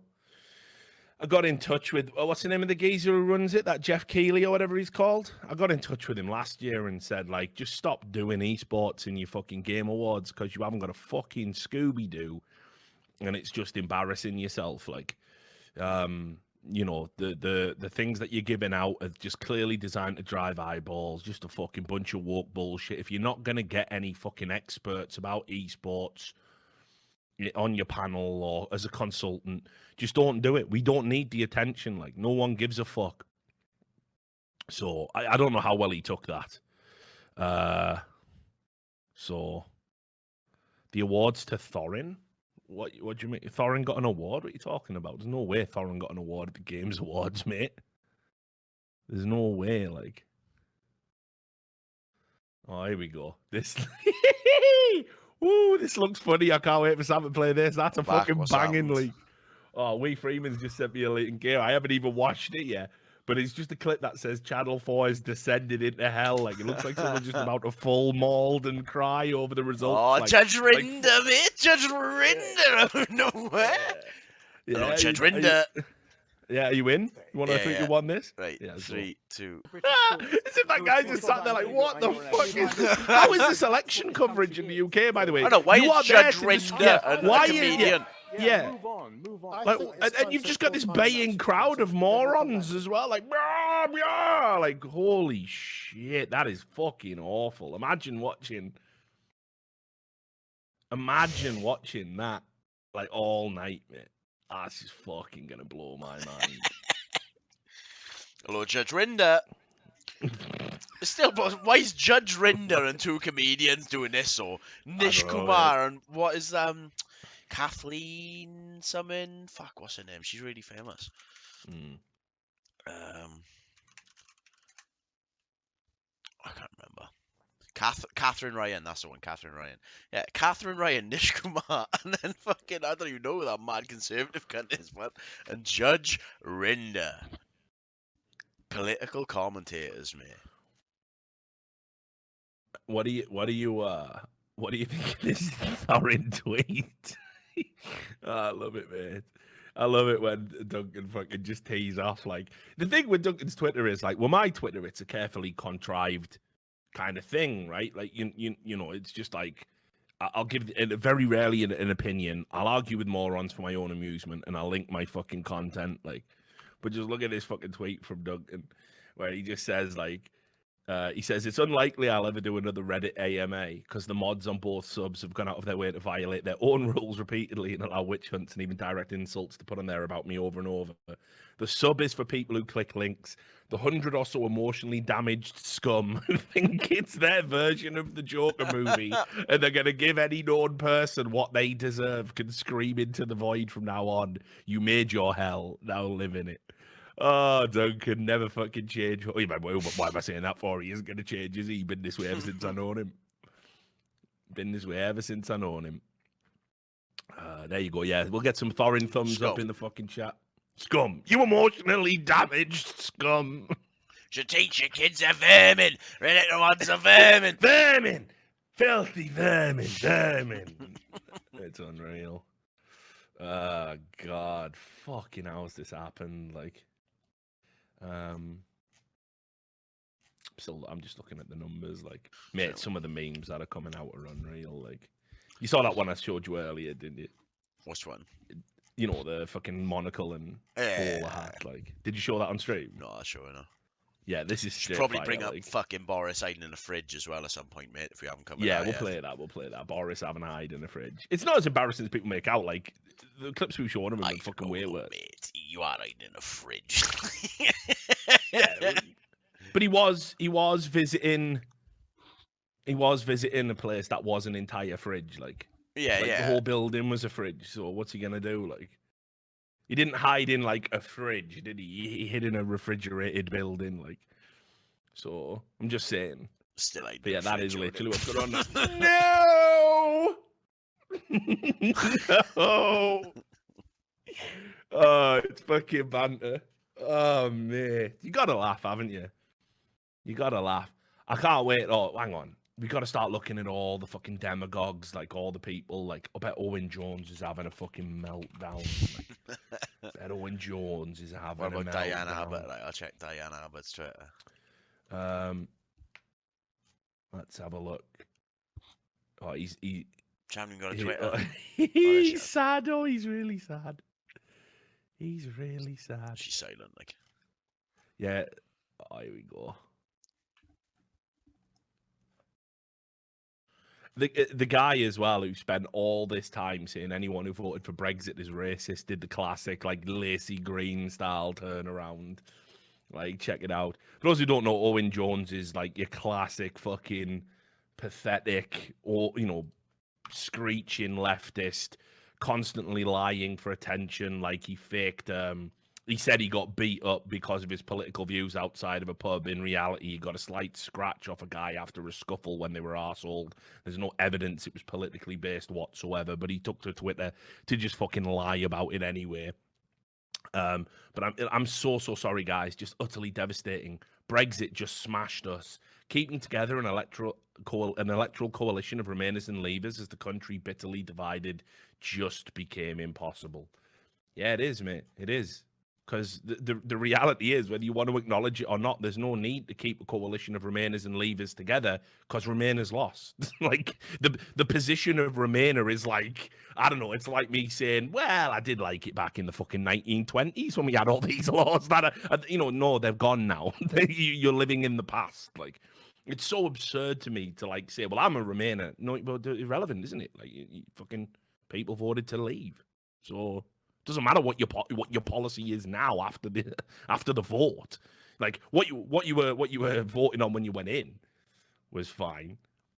So that's mate, that's a good find. The Tory propaganda machine. Imagine the Tory propaganda machine. I just played your Corbyn in his own words. Like, are you fucking mental? Like, why is nobody seeing that? Right, the reason Corbyn isn't electable has got nothing to do with the fact that, like, he's some, like, radical fringe character or whatever. It doesn't help that he has had sympathies towards terrorists in the past. It doesn't help that he is clearly a bit anti-Israel, possibly anti-Semitic himself. None of that helps. But that's not the reason. That's not a strong enough reason to lose an election, because if it was, well, how the fuck would the Tories get in? Like, if being bigoted and prejudicial is enough to keep you out of power, then we would never have had a Tory government at any point in history. So clearly that's not as big an issue as you think it is. It's just him. It's just him as an individual. He is just, like I say, an uncharismatic, cynical, a man out of time, a man whose politics just haven't updated to reflect the environment that he operates in, because it's not like all socialist policies are bad. By the way, I also want to give a special shout out to all the morons that don't understand UK politics, never lived in the UK, never followed UK politics before, and they're out there tweeting going, communism smashed once again. As if Jezza was bringing communism like to modern Britain, as if that was happening. I mean, that's both sides, mate. The people who just, like, full identity politics, like, the other side is pure evil, they're pure... How about it's just politics and they're both fucking shit. I know. No, but that is the hilariousness, isn't it? Realised that, like... Yeah, that is the hilarious component to it, isn't it? That it's like, don't you label me a Nazi, you fucking commie scumbag. All right, okay, yeah. This is a healthy platform to be arguing on. You hypocritical fucking 80 IQ cunt. Like, you know what I mean?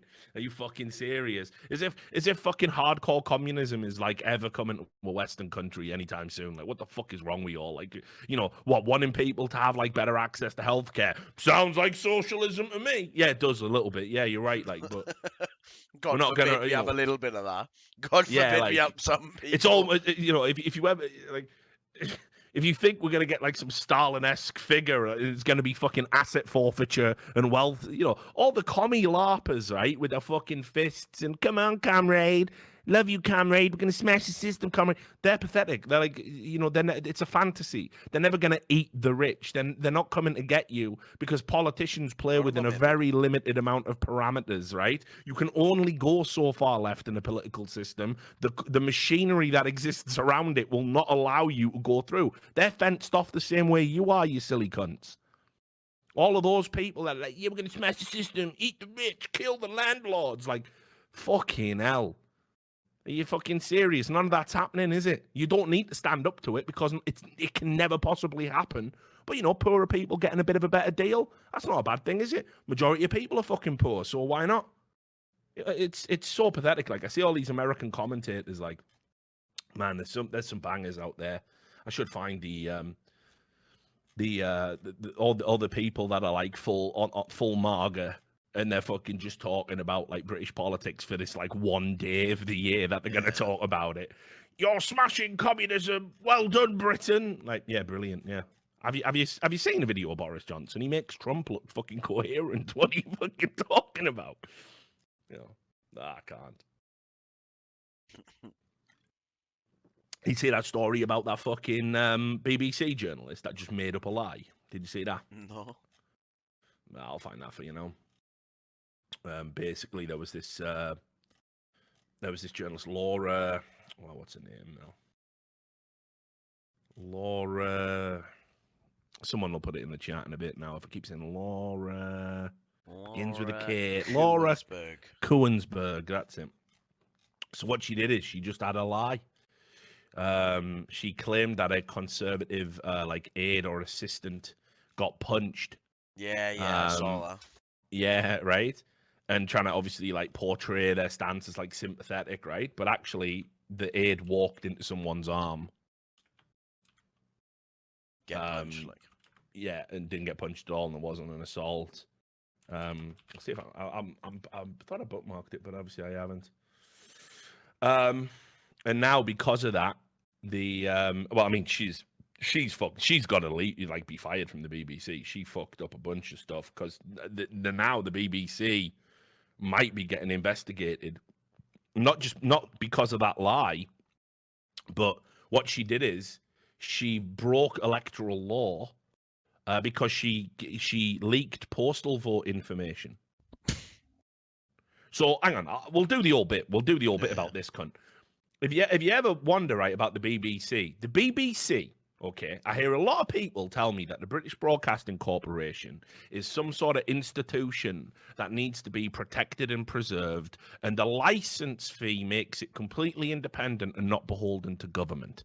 This shows a grotesque misunderstanding of what the license fee is. The license fee is not you crowdfunding the BBC. They make you think it is, but it isn't. What it is the government gives the government makes you pay a tax. Yep.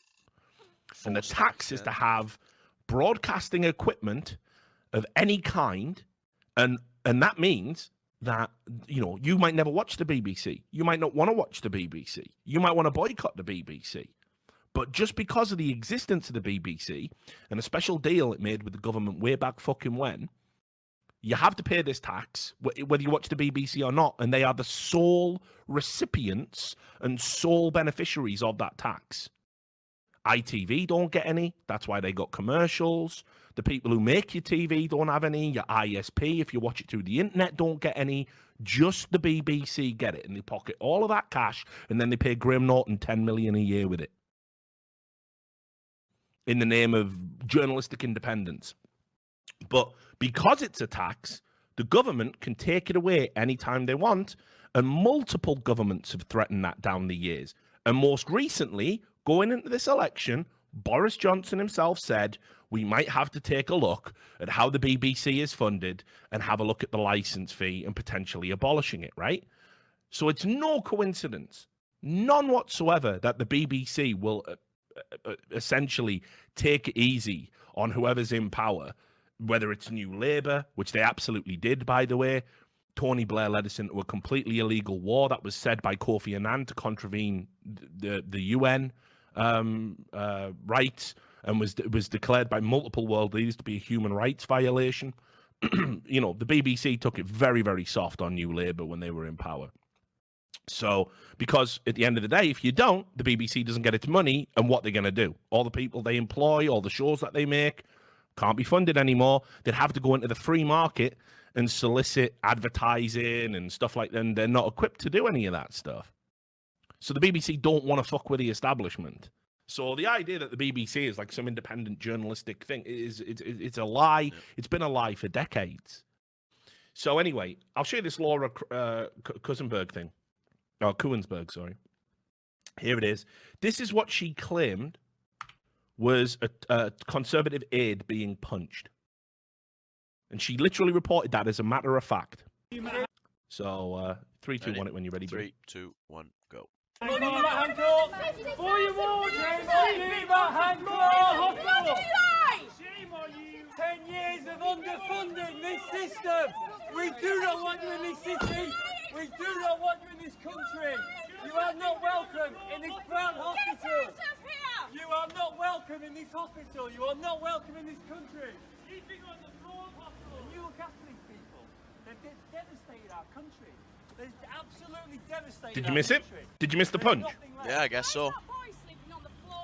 These people have devastated our country. I pointed my hand there. You walked into it. There's nothing. It was that bit where the guy with the guy in black brushed that guy's arm. That was the punch. Yeah. And you can see, have video from Hancock leaving Leeds General just come through. Doesn't look like punch thrown. Rather, one of the Tory team walks into a protester's arm. And then she still characterizes it as pretty grim encounter. Pretty grim encounter. And then, like, and seriously, the amount of times she's been, like, clearly biased towards the Conservatives in her reporting, in the way that she's handled herself, in the way that she's covered stories. It's no joke. Like, I mean, you know, it's there for everybody to see. But then you have the whole incident with, as I said, I'll bring this up, the fact that she's potentially potentially broke British electoral law by revealing postal vote information.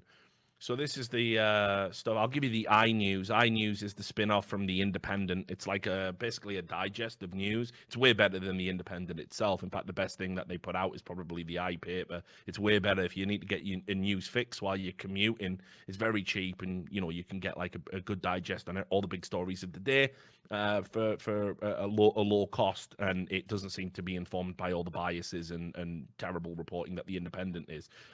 Who knows if that'll continue. We can see here the elections watchdog has issued a warning that it may be an offence to share information obtained at postal vote opening sessions, because of course we all know that, right? Like you knew that, right? Yeah, obviously. That if you go down to a polling booth, take a picture of your vote, right? Like, yeah, if you go down to a polling booth and you're asking people, like, you know, and you're not an official. You're not doing official polling data, and it's not anonymous, and there's not oversight, and then you just upload that information or you post that information. It's over. Like that you're not allowed to do that during an election. There has to be. It can be considered intimidating voters. It's a violation of privacy. Like there's so many issues with it. So anyway, she said that she got information obtained at a postal vote opening sessions, and said she'd been told that ballot papers have already been counted paint a grim picture for Labour. So the Electoral Commission put out basically a subtweet saying, a reminder, anybody sharing information before the results are in from postal voting booths, it's a crime. They can be prosecuted. And if you see anybody doing this, make sure you report it. So loads of people have reported her now. So the BBC is basically being officially investigated for potentially breaking electoral law, because they won't fire this stupid cunt that is like putting out provably false fucking stories about, oh, woe is the fucking Tories. Like, woe is the Tories. In fact, let me show you another thing here. Somebody actually complained about it. Let me show you a BBC response to a complaint about what she did. And you can tell me how serious the BBC are taking it. Keep in mind, again, there's no oversight for journalism in the world, it seems. But look, as the BBC's political editor, remember, she is the political editor, by the way. This person with this clear conservative bias is the political editor for the BBC, and it informs pretty much everything she does. As the BBC's political editor, a significant part of Laura Kuenssberg's role is to keep our audience up to date with political events and stories as they happen. A key tool for doing this is social media, which allows her to report on breaking stories quickly. As is common journalistic practice, Laura often gains information from off-the-record sources, as was the case in this instance. Once the video footage of the incident was available, Laura shared it on her Twitter so that people could see for themselves what had actually happened. She also reflected the Labour Party's response to this story. Once it became apparent that the information she had briefed was inaccurate, Laura deleted the initial tweet, clarified what had happened, and apologised, as you can see below. Thanks again for contacting us. So in other words, our political editor printed a lie that she didn't verify, but because she then later verified it and showed footage of the incident, which she then called a pretty grim scene,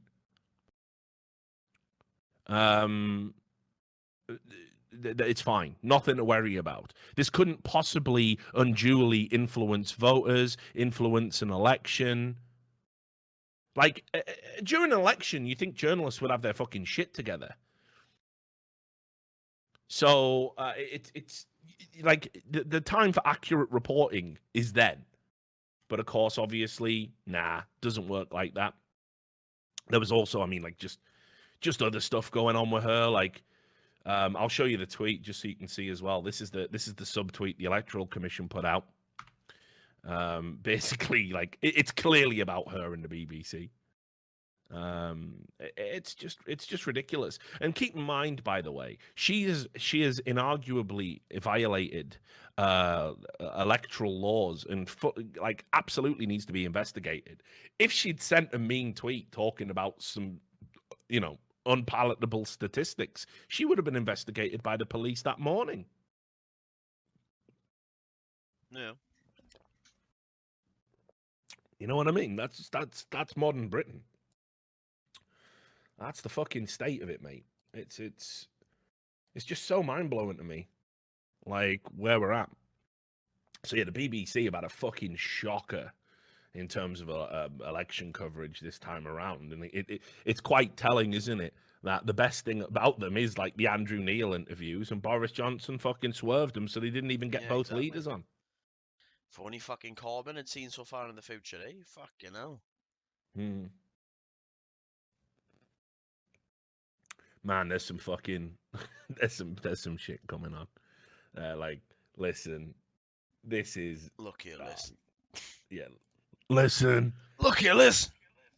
Man, I'm like Bone Crusher all up in this motherfucker. Look at this.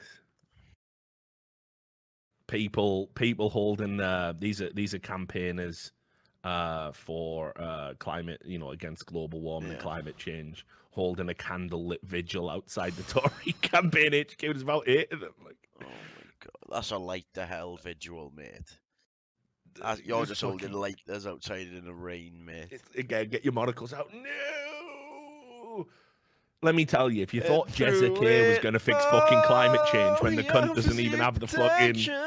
when the cunt doesn't even have the wherewithal, will you apologise? Will you apologise for the things that you clearly need to apologise to? No. Listen, Andrew. Listen. Andy. Tell him. Andy. Tell him. Andy. Tell him. If I've said it once, I've said it 1,000 times, Andrew. I don't apologise. Yeah, exactly. You may as well have just said that. In the words of Andrew. Jordan Belfort, I'm not fucking leaving. I'm not fucking leaving. In the words that my old man used to say to me, apologies are for pussies. Right. Here we go. This is, mate, we got other stuff coming in. More news. This is how much of a Tory sweep this is. As I said, if anything, the exit polls are going to have been too generous to Labour. Got another one, right? Workington. It's been Labour since 1918. Same as Tories have got same as Aberravon, mate. Oh yeah. Aberravon's been since 1918. Yeah, but Aberravon, Tories ain't getting Aberravon. No. Well, if it does, mate, then it's game over. Like, fucking, you'd have to cleanse your party if Aberravon switches. Like, there's no way. There's no, mate. I'm trying to think what Tory seats there are in Wales. North Wales, like I was looking. Yeah, but the Gogs can't fucking. Yeah. They can't spell or nothing, can they? So I don't know. Let's be real. They don't know what's going on up there in fucking Gogland, do they? Me Corbyn. Now, Mould and Llangollen and all them boys. Look at these cunts, mate. He's got a swing arm at the. We're allowed at least swing. There's a swing arm at the. It's on stream. Do you like look at this guy. Is that Jon Snow? It looks like it, but I don't think it is. Like, no, it's the other. He's the other cunt, and he. Ready, get ready for the swingometer. Swing. They're up 3 seats. Swing. Is that actually Jeremy Vine? No, Jeremy Vine doesn't look like Jeremy Vine. He's not that old, is he? Look like Jeremy Vine. Is it? No, that's it's Jeremy not. Vine. No, it's not. That's what I'm saying in the chat, mate. The chat's never wrong. Jeremy Vine. No. It is. Yeah, like, that's Jeremy Vine. Like... 100% Jeremy Vine. No, it is. No, it is. Like, no, it is. Like, Fucking how's Jeremy Vine that old? What happened to him? I know, he looks a bit fucking... Did he go through a portal or something? Did he see that fucking thing that comes out at the end of Evil Dead 2? Like, the fuck's happened there? Mate. But he's only 54, man. That's an out these days if you've got money. In the chat, he lived through 3 years of Brexit. There you go. That's what they did, like. Just full mauled in over Brexit, like. Hang on. Like, let's see. Results 2017, Wales. So, actually, this one... Yeah, let's have a look. Let's check in on Wales, Sam. I'm going live now to Cymru Ambith. The Cymru Ambith party. Sam Davis, how are things in Wales? Preseli, Pembrokeshire is usually Conservative. Carmarthen, West and Pembrokeshire South. Shoush. Easy for me to say, mate. Conservative. You've been drinking. Mind you, Brecon. I haven't eaten it. Brecon makes sense. Montgomeryshire. I was going to say Monmouthshire, but not that. Oh, yeah. All Aberconwy. Brecon, yeah. Aberconwy, Cloud West, Shropshire North, Edinburgh. Yeah, basically just North Wales, man. Yeah, Shropshire, like. All along the border and a bit of North Wales.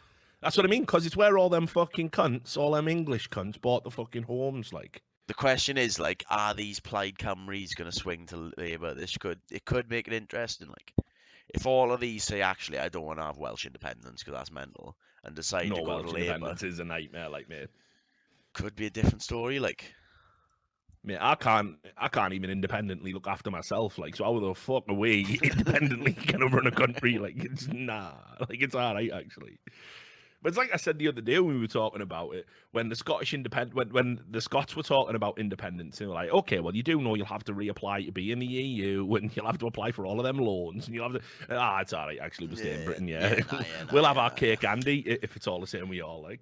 You say we'd have to get a license for the brew, like.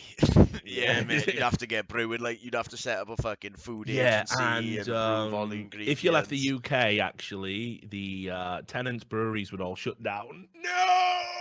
Not the purple tin! Is Buckfast even made in Scotland, mate? Where they lose Buckfast as well, like? I don't know. I think Buckfast isn't Scottish, is it? Isn't that the fucking trick about it? It's made in it's England made in or Devon, something. mate. Exactly. So they'd be having Bucky tax. No, I heard this. Like, you know how the CIA Bucky tax. You know how the CIA put fucking crack cocaine in the ghetto to just wreck, right? The English put fucking Buckfast into the ghetto of Scotland to fucking wreck all of them. Like, that's 100% how it went down. We were like, yes, we've been doing extensive tests. The Scottish need some strong fortified wine that's incredibly sweet to drink. You can mix it with milk and have it for breakfast. We've created it in the lab. It's a super compound of fortified wine. It's called Buckfast. Actually tastes like Ribena. It's incredible.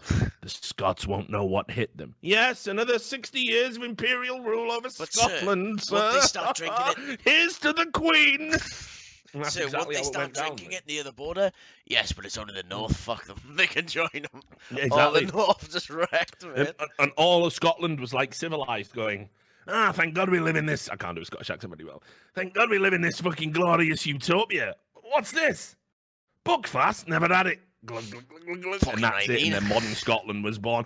I'm stabbing you. Give me more Bucky. And that was that, mate. And before you knew it, heroin took over. Yeah, I was going to say, I'm jonesing for Bucky. I need some heroin. You know what would go nice with this smack? Bit of Bucky. Yeah, exactly. And that's how it just went down. Like, it was 100% how it went down. Like, yeah. So I'm glad that you like the Scottish accent. Again, I can't do it, especially. I didn't even attempt it. Yeah, no. When I was on the fucking, especially when the pressure's on, like. Yeah, it's like trying to get an erection on command. Like, I can do it when I'm watching still, mate, but when you're doing it live in front of people, it's different. You've got to be in the mood to do an accent properly. Like, you can't just fucking mesmerize your penis. You know, the same way you can't just mesmerize an accent out of your throat. Come on. Think about it, boys. Mesmerize an accent out of your throat. Yeah, you can't. Like, you tried it? Like a snake charmer for accents. Yeah, exactly. He's using hypnosis. You ever seen that wrestling clip? You must have. Which one? He's someone using hypnosis. No, I don't think so. Oh mate, it's a classic. What like thing is it from? Or like it's some dog shit fucking promotion. Oh, but, right. Let me see if I can find it for you. I think this is the one. Yeah. This is it, I think. Let me just check. I've got to get to the bit where he's actually using hypnosis. He's using hypnosis. Yeah, here it is. You probably don't need to watch more than 30 seconds to get the gist because they do overdo the bit. Like, they just keep saying he's using hypnosis. Yeah, let me know when 3, 2, 1 now. Right, 3, 2, 1, go. It's all about making it the cage of death on December 11th. Now, what do the Runaways have planned here right now? As they were fitting all by themselves. Well, I'll give that a shout out. Hamas is catching his spot. Mesmerizing. Is that he's fucking done him. What's he doing? Hypnotised the whole fucking stream. He's fucking done him. He's using hypnosis. Look, they're fucking wrecked. Like, he can't do now. He's fucking hypnotised them, mate. He's fucking hypnotised them now that you can just have a dance in the ring. Like, look how fucking goofballed out of it. Oh, hang on, he snapped out of it, mate. He's bringing a cardboard box into the ring. Watch out! Watch out! He's got a cardboard box. He was doing. No, he's not going to break dance, mate. No, check it out, like. I can't believe. No, as if he's brought in a dance platform. The most illegal move in wrestling. It's hypnosis. It's fucking brilliant, like. This is why you gotta love wrestling, mate. Like, it's fucking unreal. Is he going to do the head spin? The fact they're dressed up as fucking pharaohs. Go on, then, boy. Go on, do it. Oh, mate. Go on, boy. Check it out, like. He busts a move, like. Oh, sick. Mate, this looks like a sick wrestling thing to go to. If I was a kid, mate, I mean, all the best wrestling, right? I'm telling you, right? All the best wrestling promotions are the fucking like really sort of small ones. Snake Boy's going for it. Oh, he's popping it in, mate. Look at him. The yo-yo. I'll have you know, that's called the puppet, mate. Fucking getting fucking terminal oozes. Anything for views, look. Look like a guy. Vince is on a mad one, like. Vince is on a mad one. Fuck's Vince doing, like? He's having a mad one, mate. But look, they've hypnotised him to breakdance, Sam. They've hypnotised him to breakdance. Like, have you ever seen anything like it in your life? The Snake Boy straight drop in the fucking 70s look at him. Look at him. He's holding his hand out, making him dance, right? And look, they make this white boy try and do some breakdancing. He's not doing bad. Oh, fair play. Into the worm. Oh, fair play. Scotty too hot. Not bad for a beefy bringing kid, it back. More like Scotty. Oh, he's just slid on his forehead, mate. Was that part of the game? Himself there. Was that part of the game? No, was that part of the game? That wasn't in the game shot. That weren't in the game shot. That weren't in the game short. He's having to ride that one out, like. Just slid on his forehead. And then boom. I gotta go back and watch that later. Like, oh, that's full 2 minutes 20. Like, I remember 2 minutes 20. I gotta go see him slide. That's full botchamania. That one is like. That is full botchamania. That's mental. Just fucking give himself carte. Wow. Fucking wow. Easy, mate. Tag team world champions. They've done it again. No, and again, all because of the power of hypnosis. They've so done there you it have again. They've done it again. Mate, they should have been WWE. Like, bit of an improvement on the Snake mask. He could have been in Snake Boy. No, 100%. Snake Boy. But this is what I mean, like hypnotist kid, like. There's so much better shit out there than WWE. Like, if you know where you're going. Like, I used to go to this. What was it called now? There used to be this small wrestling promotion in Bourneville, in Birmingham. There used to be regulars out in Bourneville. Do you know Bourneville? Created by the man who made Cadbury's Bourneville, chocolate. the people who make dark chocolate. Yeah. Yeah. That Bourneville. That's what it's called. Is it? I thought it was called Bourneville. Yeah. There's an E in there. No, there's no E in it. It's Bourneville. Is it just Bourneville? Yeah, Bourneville in my house, mate. Yeah, no, it's fine if you want to call it Bourneville. Like, that's fine. Hornyville. Like, you can't change the name now, mate. It's been Bourneville for fucking 20 years. No, that's fine. But anyway, Bourneville, right? Was basically it's a like little town or village in Birmingham, and it was created by Mr. Cadbury, like the guy who made the Cadbury's factory, because he used to be a Quaker, right? John Cadbury, I think he was called. He used to be a Quaker. And he was a Quaker. What's that mean? Yeah, you know, right? So he didn't allow alcohol. So there's this fucking. Where? Well, because he built the town for the Cadbury's factory. Right, for all the workers, like old school. Yeah, so he basically built this like really nice, idyllic village in because he was a Quaker. He wanted it all to be nice, but like the rule is like no booze once you get on that side of the river or whatever. So anyway, so Bourneville, the only place you can drink alcohol is in men's clubs because they're privately owned, privately licensed, and the local governance doesn't apply to that. So anyway. And it's really nice. Like, if you want to bring up some pictures of Bourneville, like while you're doing this, mate, it's a great place. And I even took Tegs, the fucking Australian CS player. He came to visit me and stayed at my house for a month or whatever. And he for some reason he wanted to go to the Cadbury's chocolate factory. I was like, all right then, mate. Yeah, it's just chocolate and that, but whatever. So we took him up there, but like it's a nice place, nice little restaurant. You looked at the factory from outside. Like, is it actually a tour? No, you get to go in and see how the chocolate's made. And at the end, they give you like handfuls of the chocolates and that. It's probably like just the misshapes, like, but yeah, it was not fucking same chocolate. No. Free chocolate, isn't it? Who's saying no to that? Shape, especially in times of austerity to keep it political. But anyway, there was this local what was it called now? I'll find you. God, this was years ago. I'll tell you now. Fuck. I can't remember the name of the promotion. But anyway, they used to be on every week at the Cadbury Club. This might be the Cadbury Club I'm showing you, mate. Kamikaze Pro. I think it was. So anyway, they used to have all the old washed up American wrestlers. Like all the big names, and I used to be in. I used to hang out with the guys that ran the fucking promotion, and I used to know them all. And I blagged it and said I was a fucking journalist. Like, so they were always like super nice to me. You know, have a free beer. I just linked you their Facebook. Will they have a look, see if there's any old photos on there that you remember? Yeah, well, you might see somewhere I'm in the crowd because it weren't big. It was like you wouldn't get more than 200 people in there, but I met like Chavo Guerrero. Yeah, 100%. Chavo came over and wrestled there one time. Fuck, who else was there? Who was the Bob Holly? Yeah, I think so. Yeah, I don't know. 100%. Yeah, 100%. Bob Holly. Yeah, I think is he dead now? Probably, mate. Most of them, aren't he? But he came over. Eddie's gone, like. Yeah, everyone knows Eddie's gone. It was his birthday recently. So yeah, Bob Holly's still going. So yeah, it was Bob Holly. Like, so Bob Holly came over. There was like a ton of like the old school washed wrestlers, and what they would do is they would come in and they'd do a bit with one of the young up and comers, and they would always have really close spots. But it was obviously in their contract that they had to win. But they'd always put them over with the crowd at the end, and then they would come. You know, it was like Mickey Rourke in The Wrestler, and they'd come and sit down at the tables in the Cadbury Club, and they'd fucking do. Like all signings and that. And because I was like considered like a fucking VIP, I used to get to fucking talk to all of these boys. And honestly, like it felt like every week there was always some cunt who you thought was dead. was just there. You were like, fucking, you're not dead. And I was like, I think I opened up my conversations like that. Ric Flair straight after a fucking another heart attack. Woo! Yeah, like I'm pretty sure I might have said that to Bob Holly, like, and it was like Crasher had died. Like, and it was actually someone he was related to or something. It was like super awkward.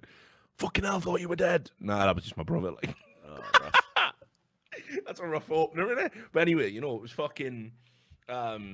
It was like it was great. Oh, so these are from 20. Oh no, these are 2017. I thought they were 2013. Yeah, I mean you have to go back in time. It might not even have been called Kamikaze back when we did it. I probably got some emails from them because they were like, "Hey, Rich, you coming down this weekend? We got a great wrestler. We got this guy coming in and stuff." I probably got some old emails like, let me see, like, yeah, it was Kamikaze Pro. If you go back to 2014 and 2015, you'll find me. You'll probably find me in the crowd. I'll have a sniff. Yeah. So, but I'm telling you, name for it. Do you know what number it was? They had all sorts. They had all sorts. Kamikaze Pro Live. Over the top shots fired. Yeah, but those were the like special events. So if it didn't have a number, it was like pretty much it was just a special event. Like if it was just live, I think that was the one they did like every week. But they'd have these special events, and that's when they would use the ticket sales they made, the money they made from the ticket sales to basically book a big wrestler for like a special event. And then the special event, the big name wrestler was always going to win, but he used to put over this other guy. Like I remember watching this wrestler, I can't remember his name. I'm pretty sure it was Paul. Oh, fuck, what was his name? But he was wicked anyway. And he used to be there every week. And he was a local Birmingham lad. He was about 23, 24 at the time. And he used to do this thing where before he would bust his finisher, which was like some mad top rope fucking 5-star frog splash, like onto some cunt, he would get them in a headlock and he would like go, "Let me take a selfie." and he would take a selfie of him while he had him in a fucking headlock, put his phone back in his sock, get up on the top rope, backflip off it, and fucking spoon the cunts to death. So it was it was great, man. I used to love being around like the local wrestling. You used to get to go backstage and fucking like meet them and see them and all that stuff, and all the gimmicks that you see. You see people develop an identity over the course of time, because they're learning like what works, what goes over with the crowd, what gives them a big pop. So they might even have different names or different outfits as they go. Oh, the other thing about that was they used to do intergender wrestling. That was fucking wild. That was really crazy. I couldn't think of a promotion that ever did that, but they used to have women wrestle the guys. So, and it was obviously, I think one of the couples that used to wrestle each other and pretend they had a rivalry, they were actually together in real life. So that was probably how they got around it. But like, fucking hell, you're doing a big body slam on your fucking missus, like, while a baying crowd of angry gammon-faced men. Yeah, fuck her up! Like, fucking, it's a bit weird, isn't it? But man, it was good. I used to love all that shit.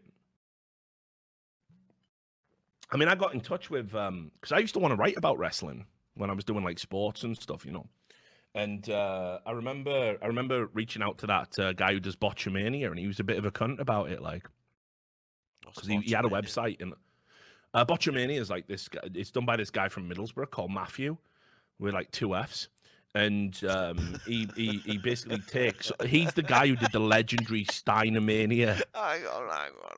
What's happening? Why is his name Mafu with 2 F's? His name's just is Mafu. Yeah, Mafu. Mafu. Mafenwe. Has he not got front teeth? What's happening there, Mafu? Right, but anyway, he did the legendary Steiner videos. He did the legendary Steiner videos. So he's great. So we got in touch with him one time and said, like, do you want to fucking we could like do some lists. Pronounce T's, like. Nah, he probably don't like. Do you want us to do some fucking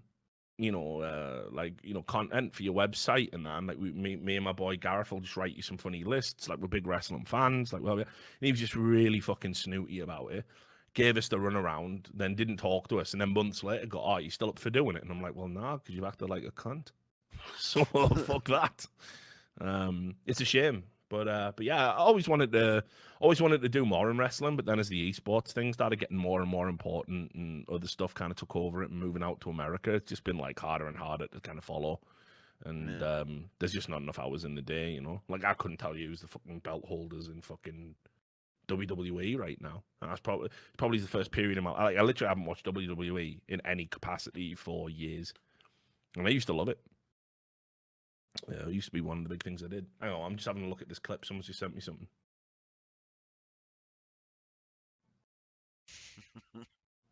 What is it? What? Oh, God. It's Sky News talking about memes. It's an absolute fucking cringe fest, boys. Like, here you go. Do you want a 3, 2, 1 this and see how long it takes you to cringe, Sam? I'll give you 8 seconds. All right. Maybe 5. Okay.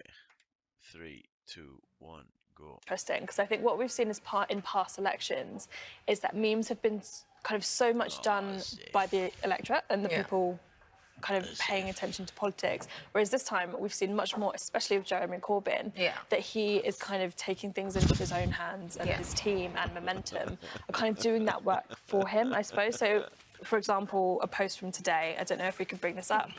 The cute little rabbit with the sign, like saying vote Labour. Excuse me, you have a rundown? Very current. Yeah.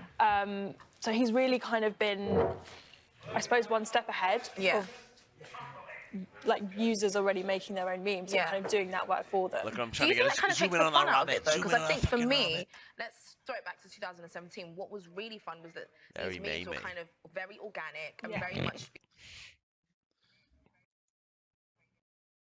Very May. Mate, right. I'm going to show you some Jeremy Corbyn memes, like, if you want, because he tweeted some out. But he didn't, did he? But, let me have a look at his fucking I saw that Twitter one, like, account. go, come vote. And he said, I can't, it's cold outside or something. And then I don't even know if that's a thing. That sounds even terrible. That's worse than the ones It's I him saw. walking with a fucking woolly hat on. Right, so hang on. Here you go. Let me show you the first he did. Where was it? He did a fake one where he said, some pictures of me are being released to the press today. Here's the truth about them. And when you clicked on a link, it told you where the polling station was. So that's cringe as fuck, like. And then, hang on, let me just show you this one here. Like, fuck me, like, it's so bad. I even saw people tweeting going, well, the meme, the social media team deserve a promotion, deserve a pay rise. I'm like, no, they fucking don't. This is garbage. Like, this is hot garbage. Like, look at this. Jeremy Corbyn. Boris Johnson will sell off our NHS, and that's the tea. And it's just a picture of a picture of Jeremy Corbyn drinking tea. Look at that. That's the tea. And he burnt his lips down low. Don't drink it when it's so warm. Full like too hot as well. Like too hot. Even that, he doesn't know how to drink.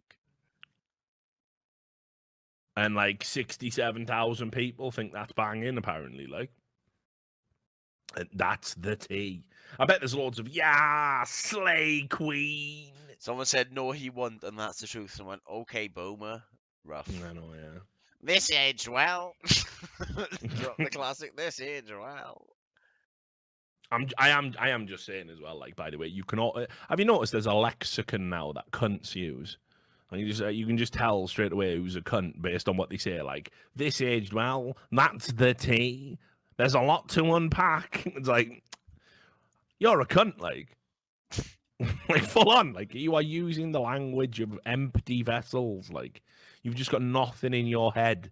You just repeat shit you see on fucking social media. I'm sure with the first person who said, that's the tea, was actually funny and intelligent. And then it just proliferated. And you cunts just fucking repeat it. And you don't even know its origins or even why you're saying it. You're just a fucking moron. Like, you're just a moron. That's the tea. Me. And it's a picture of fucking Baby Yoda having a drink. Baby Yoda, by the way, the worst thing to happen to human beings since fucking Ebola. Right, like baby fucking Yoda, is this real? And these cunts are going up and this picture of Baby Yoda doing this. And that's the tea. Like, no, it's not the fucking tea. You don't even know what the fuck. What are you even saying tea for, you silly cunts? Are you trying to tell me that's the truth? Those are the facts. Like, we stan. I don't know. You don't stan anyone. You obsess about. Is a much more accurate use of the English language. Like, okay, boomer. Yeah, but I'm not actually a bit. You boomer. Originates from baby boomer. They were a specific generation of which I'm about 3 generations removed. Like, but no, fuck me. Like, how did we? The level of discourse, doomer, and it's not bad. Is this again? It's not a left or a right thing. Like, did you see the discussion about porn recently, Sam, and why we should get rid of porn? Did you see this? No. So, well, first of all, I don't know who was really driving this, but like, we came out of the evil of No Nut November, right, which apparently is a right-wing thing. Did you do No Nut November, mate? No, why would I? Because yeah, of course. Like, why? Like, mate, let me just straight up tell you, I made a point to nut twice a day in November, like, easy. Someone on the internet wrote this, so I'm gonna do her. All right, you go ahead, fucking loser. Sheeple. Yeah, sheeple. I'm gonna be nutting. Yeah, exactly. Like, imagine just depriving yourself of what? Like, a point to prove that you can do it. Well, of course you can. I can do what I want. Why would you want to? Like, it's like, you know, it's like I could give up drinking any time I want. Why would I do it? Like, you know. So, anyway, so what? So there was loads of people. Like, this guy from Gab AI started like saying, we should ban porn. It makes people weak. It fucks up all these things. It definitely doesn't do. And like, people who can't like avoid masturbating and using porn for masturbational purposes are fucking stupid. Like, and it's like, this is like some deranged, like, anti-science argument that, like, I guess certain types of right-wing people like to make. Like, no, we must be breeding and making babies and preserve our race and, you know, whatever fucking bullshit they believe. And he had a complete fucking meltdown about it, the guy who made Gab. And then Joey Salads, the guy who famously pissed in his mouth and now thinks he can get elected into... Joey Salads? You don't know Joey Salads is? I never heard of Joey Salads. I You don't know the guy who does all people, the fake pranks he used to do on YouTube? You know Joey Salads, mate. What did he... Give me an example. He was the one who dressed up as a Nazi and went to a Trump rally to show that Trump supporters will reject Nazis, which of course they did. Yeah, I remember prior he to did that on the show. Yeah. Yeah, but prior to that, he did racial stuff that he actually faked and was going to social experiment. Like that was his thing. Was he the first? It's a social experiment, bro. Guy, like I don't know if he was the first, but he was the biggest cunt. Right. So anyway, he pissed in his mouth on stream one time. Pissed in his own mouth. Yeah, Joey Salads pissed in his mouth. Yeah, his there's own a video mouth. of it. Yeah, basically what he did is he's in his kitchen, he got his knob out, and he squirted his piss up into his mouth and was going and filmed it for likes. Like, well, I don't know, mate. How can I answer the question why to that? Like, what are you asking me? Like, what do you want me to do? Like, what do you want? Now he's running for Congress. Like, what do you want me to say? Like, what do you want me to say? Like, what do you? Oh, he thought it'd be funny. Like, I don't know. Like. But anyway, there is a video of him just straight pissing in his mouth, like. Fuck. And and now he's running for office. Anyway, well, he put a tweet out going, "Yeah, we should just ban porn, and we should ban all these other forms of freedom of expression as well." And then like all of his fans would reply and going, "Yep, agreed." And he's like going, "No, but I'm being sarcastic." Like you don't know your audience at all, mate. You know. So anyway, the guy from Gab. Basically was putting it out there saying that freedom of speech and porn, that it's got nothing to do with each other. And they're like, of course it does. Like, porn is protected by the First Amendment in America, by the way. Obscenity isn't, porn is.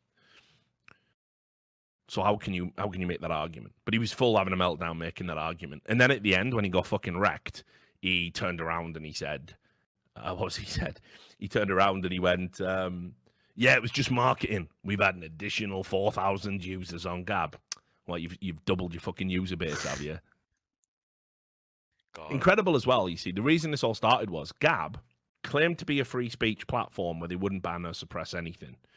And so they've allowed, like, white supremacists on there, Nazis on there, fascists on there, you know, Islamists on there, like, you know, all forms of authoritarian scumbag, basically, get to go on Gab and fucking tweet their shit out and just share it with other cunts. And fortunately, there's not that many of them, so whatever. But he banned porn. So imagine that, by the way, being your belief system. We can't suppress racism and calls for violence on the basis of race, because that would be a huge, egregious freedom of speech violation. Consenting adults having sex on camera, stop that, shut that down right now. That's got nothing to do with freedom of speech. Imagine being that fucking brain dead. And this is a guy who thinks he's going to revolutionize fucking, like, the tech industry or something. Like, it's fucking insane. But yeah, he got stone cold wrecked. He got wrecked by Jeremy from the Quartering, so make it out what you want. So, but anyway, so Richard, why were you talking about that for 10, 15 minutes? You talk so long about things, we forget why you're talking about them. That's actually that's a feature, not a flaw. No, the reason I'm talking about it is because that's where we get Coomers from. You ever heard of a Coomer? No. So all the people that couldn't last November and were basically porn addicts and had to masturbate because they came in November, they were Coomers, because we say Zoomers, Boomers, Doomers, Coomers. It's pathetic, isn't it? That's good. I like that. You Coomer. What do you mean you like it, mate? Don't encourage this stuff. That's a good one. Don't encourage it. Like, we're losing our fucking marbles collectively. I'm a Coomer. Yeah, obviously I'm a Coomer and we're all Coomers. I'll take being called a Coomer, mate. We're obviously Coomers. I saw one the other day when that K-pop stuff was going off. Someone tried to criticize K-pop. They made a picture. It was pretty spot on and funny, like. But they called it K-Poomers. Well, come on. It doesn't even work. K-Poomers, like K-pop fans. And they just changed the end to Uma. Everything's Uma.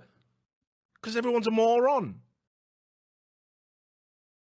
Doomers. I think doomers are people who like have a bleak outlook on life. They think the environment's going to kill us all. Okay, doomer. Sound. Do you know what I mean? Like, that's the level of discourse we're operating at. Idiocracy was too kind. People go, oh, you're right, Richard, we're turning into idiocracy. I wish.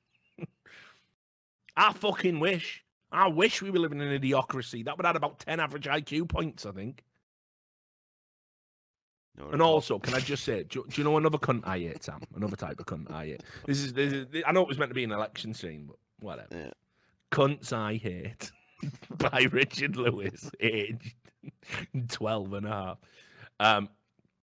So the other cunts I hate, you know, people who, like, when someone does something stupid and they post a picture of a clown. Yeah. Getting dressed up. Not the emoji, not the clown emoji.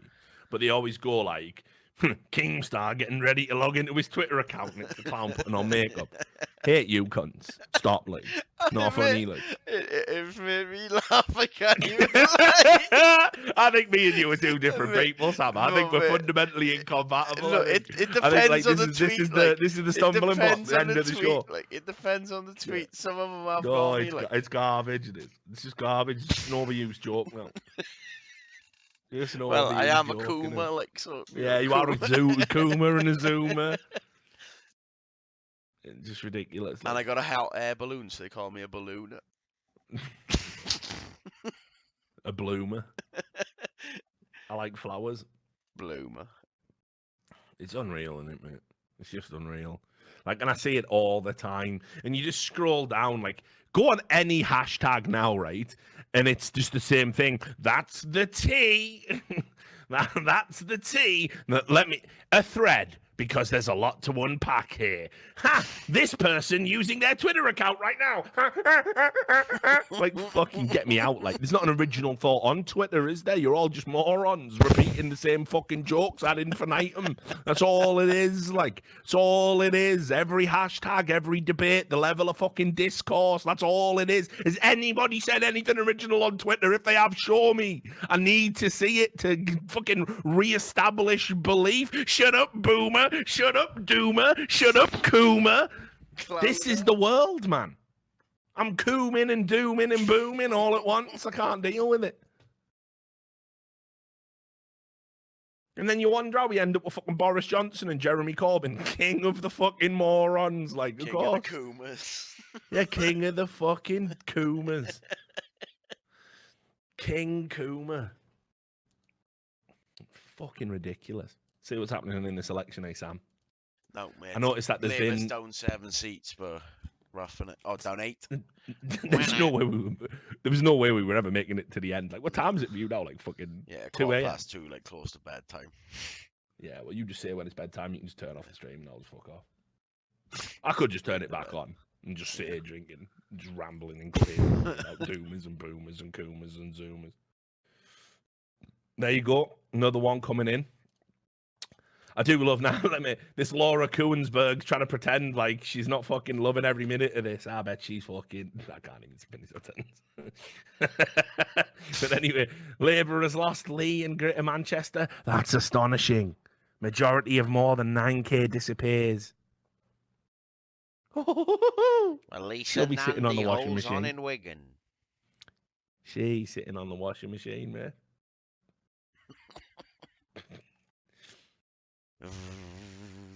No, because she got one of them ones that fucking make a loud noise, keeps banging on the wall and that, so she has to fucking sit on it, you know. Yeah. Stop it doing it. Otherwise it'll break and you'll lose your warranty. Lips washing. Yeah. One of those. Yeah, exactly. Yeah. Gotta be careful, like.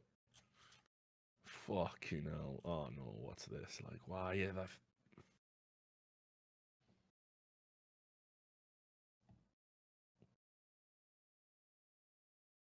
Mate. Have you seen this?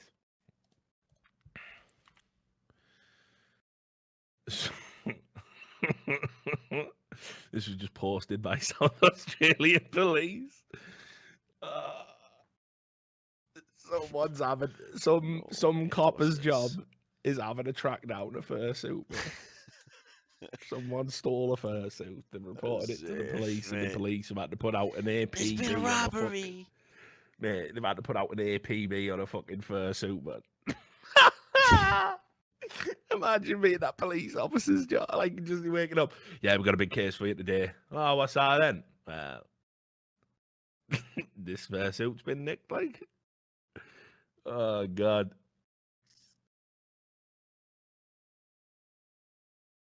Unreal.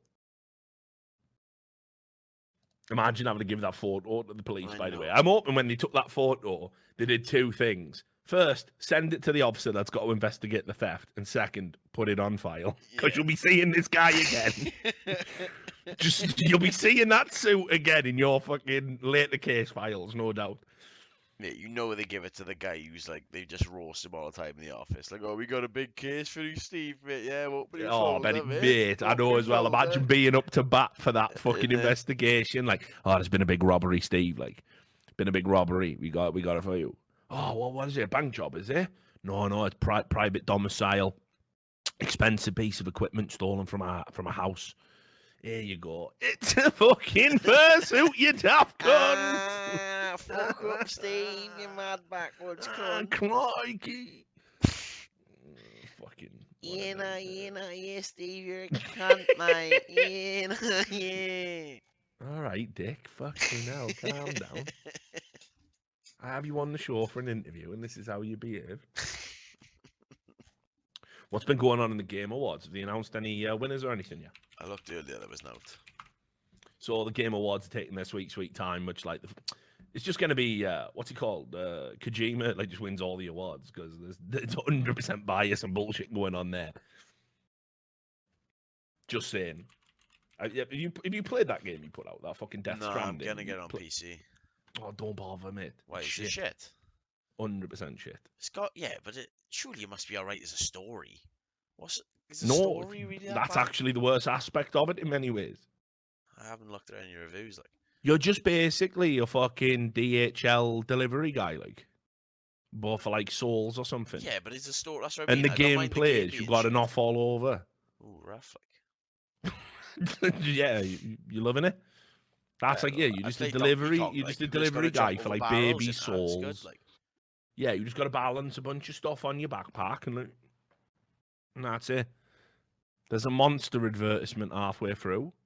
Well, the reason I for no reason. You're living in a dystopian future, but people are still chugging monsters, are they? What is it? I thought they were like lost in space. How is he just delivering shit?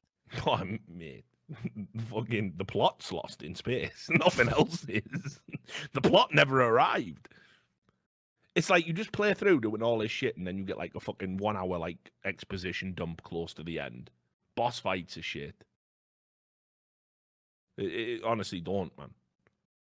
I talked about it with Bunty King. 2020, like first or second quarter, anyway, on PC. So. Yeah, well, hopefully you just forget about it by then. Yeah. But he was. I talked about it with Bunty King, and he said basically like, oh, it's really good. It's like meditative. Oh, that's never a good fucking sound. Like Minecraft, mate. Yeah, well, I mean, you know, Minecraft's an infinitely better game. But whatever.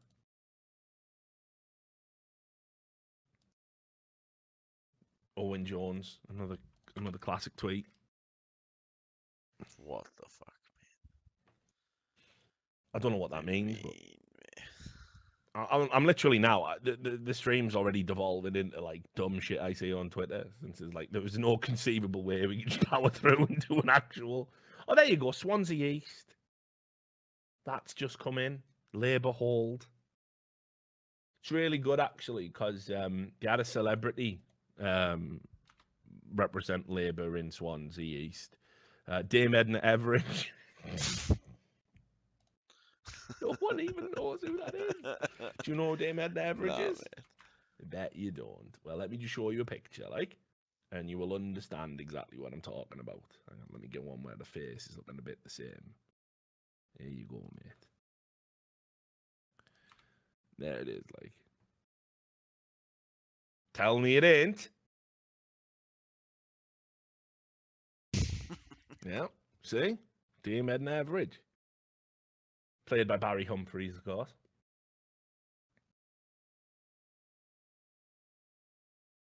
Just saying. That's big shout out. Yeah, shout out to John Barry Humphries, an Australian comedian. Also Dame. Well, don't think that's legally binding, actually. He wrote it down, man. Yeah. Who else we got? See, I don't give a fuck about any of the SNP stuff coming in. Or Sinn Féin winning seats. They just took West Tyrone. I didn't even know that was a place. I'm seeing his YouTube videos, haven't I? Long dicks.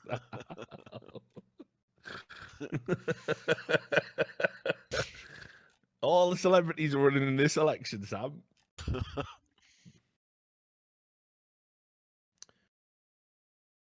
Oof, Alistair Campbell sticking the boot in. Is he still working at Facebook? No idea, man. He used to be the Labour communications director. He was a corrupt cunt, and he was the kind of mastermind behind the whole new Labour and Tony Blair scam. Right. Yeah, you want a 3-1 this? Yeah. When you look at... Right, 3, 2, 1, go. Just how bad these results are. This is not just a defeat for Jeremy Corbyn. This is a defeat for the politics that he represents. And I think there's 3 places you can look at. I think anti-Semitism, which wasn't handled properly, played a really big part in this, and the Chief Rabbi's intervention in the campaign was a big moment. I think the sense of saying to people that they can have everything that they want, pretty much, in terms of the public services and an economy that works for everybody, and only a few rich people will have to pay for it. And then also I think, yes, Brexit is a problem, has been a problem for the Labour Party. But when you go to some of these places in the north, and if Ian Laver is right, how come his majority got shredded when he's been up there fighting to deliver Brexit? What people in the north have been saying is that Jeremy Corbyn and his politics does not represent them as working class people in the north of England. And I think that this delusion that they just have to sort of, keep on with this Corbynism, and eventually the British public will see it for what it is, and they'll flock to support it. It's never going to happen. And Jeremy Corbyn, I think the country decided a long time ago they weren't going to put Jeremy Corbyn in. All right, but as you began by saying, the Corbynistas are in charge of the party. And they're calling the shots, and they have a clear narrative to explain what has happened. Who's going to stop them from the Social Democrat wing of the Labour Party? Well, look, tonight is the results are coming through. It's clearly going to be a really bad result for Labour. And the public, in the end, you've got to root your politics where the public are. And the public are giving the clearest possible message. That may be true. That may be true. He's right. Like, Alistair Campbell's a massive cunt, but he switched on. Like, he does understand politics. As I said, Tony Blair, he's the guy, he's the mastermind that basically can sell Tony Blair, who was a public school boy, as the presentable, electable face of the Labour movement when, he was coming in off the back of John Smith tragically passing away, which, as I said, was essentially the end of Labour as we knew it in modern Britain. Alistair Campbell was the guy that was able to kind of like gloss over the bullshit that was going on in the Iraq War. He was the guy that always kind of, he was the guy that was able to deflect away from the fact that New Labour demonstrably didn't keep a significant amount of their manifesto promises, which they rose to power on. He was the guy that came up with the idea of using that fucking song by D-Ream or whatever the fuck it was called. Things can only get better. This guy just knew how to fucking manipulate the general public. He's working at Facebook now, as I said, of course, which is fucking insane. Creepy. So enjoy that. But yeah, he was always a switched on guy that understood politics and the lay of the land. I think he fucking started once Blair went, I think he started distancing himself from the party, and was looking at an exit strategy because, even though Gordon Brown had been promised a turn, Gordon Brown was never the guy, was he? He was never going to fucking carry New Labour to fucking glory at all. He was thoroughly unlikable, dour, miserable, constantly made moronic statements about economics despite being an economist. So, that's the pathway to the Tories, unfortunately. But Alistair Campbell's absolutely right. The fact that the Labour Party's gone all in on Corbyn as a figurehead for some sort of glorious fucking movement is nonsensical. It's absolutely farcical. He doesn't have the charisma to pull it off. So, I like it's not a bad. In a way, it's not a bad thing. The Labour Party gets absolutely spanked this time around because now hopefully they do have a big fucking clean out. Yeah. Like if Corbyn tries to hold on to his position here, it's like I just don't understand. Like there'll be people will be leaving. There'll just be widespread. There'll be widespread condemnation for that move.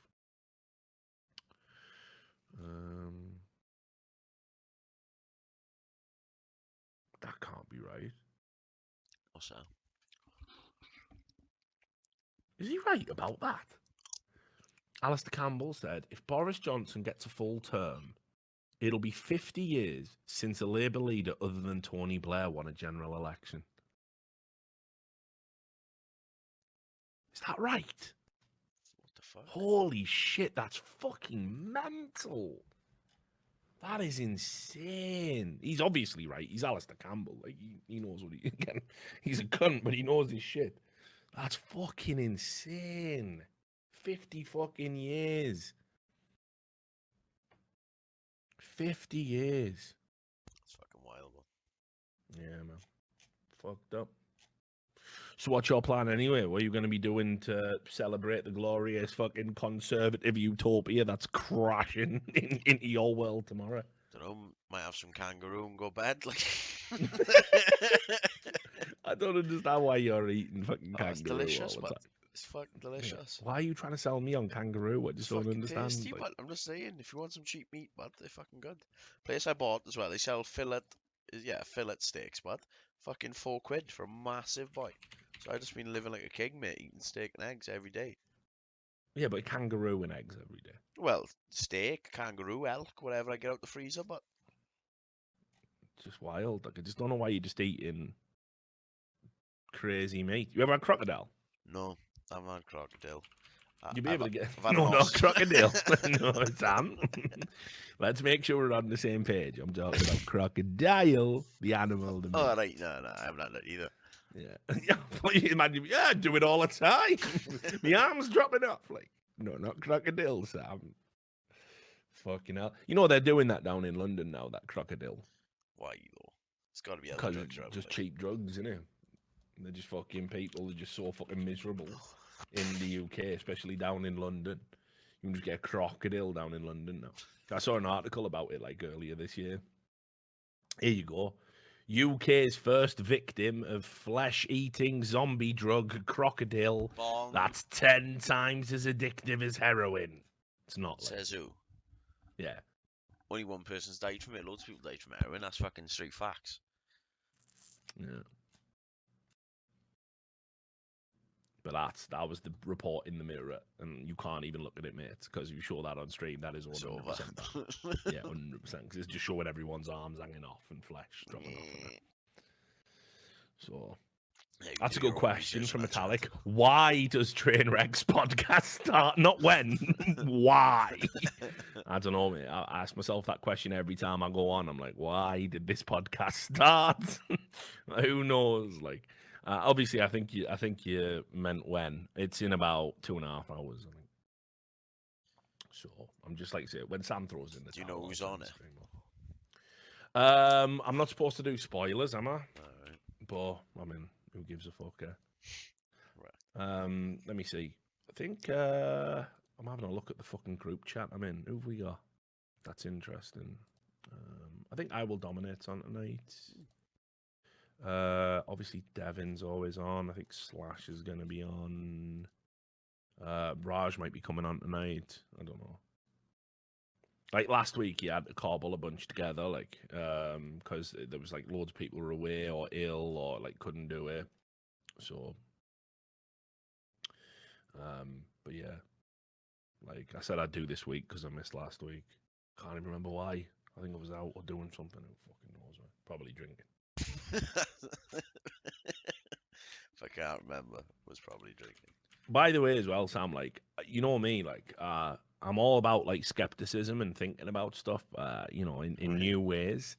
So, I I was like, you know, very, very interested to get like some prominent thinking, some prominent fucking, you know, mind to really explain what's going on with this global warming stuff for me, because, you know, I believe it's man-made, you know, 97% consensus and all that, you know what I mean? But anyway, there's this guy, I don't know if you've heard of him, called Keemstar. Oh, yeah. You ever heard of him? Yeah. Yeah, he's well. Anyway, he's a guy that obviously reads extensively about Just wondering, if he was to play a World of Warcraft character, which race would he choose? Do you reckon?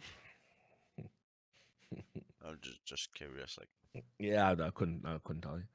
But anyway, he put out a tweet, and it's really made me think about global warming and everything. So, Brother King put this out. Global warming is happening, but human activity has a much smaller impact on global warming than we are being told. The Earth is always heating up and cooling down, sometimes drastically fast. Woolly mammoths didn't have cars. How do you know? And they became extinct from global cooling. And it's true, they didn't have cars. But if they did have cars, if they did have cars, they would have become extinct from global warming. And that isn't what happened. So it was global cooling which killed them. So that doesn't. And someone in the chat just typed global cooming, which has kind of ruined the whole bit, really, hasn't it? It's kind of, as heckles go, that was pretty bad. But anyway, no, it did make me think about it. So, you know, what, Sam, I don't know if you knew. Well, it's not exactly what you did, can't be asked. So, wait, why is it all Matthew Colville videos for you? But you've been watching. No, you haven't been watching Dungeons and Dragons, haven't you? I'm signed into yours, but we probably showed them up. Oh, is it? Yeah. I have been watching Dungeons and Dragons. There you go. Living in your head rent free, man. Living in your head rent free. I have been watching Dungeons and Dragons videos. Get into it, what? No, just the perfect way to get to sleep. All right. Because I can't sleep unless white I've had a noise, drink. like. Yeah, exactly. It's like, you know, Matthew Colville talking about like, and you don't always have to use miniatures. Like, yeah, perfect. Tell me more. Tell me more about how to run the game. I am the master of the game. I am the game's master. He runs the game. He masters the game. He is the game's master.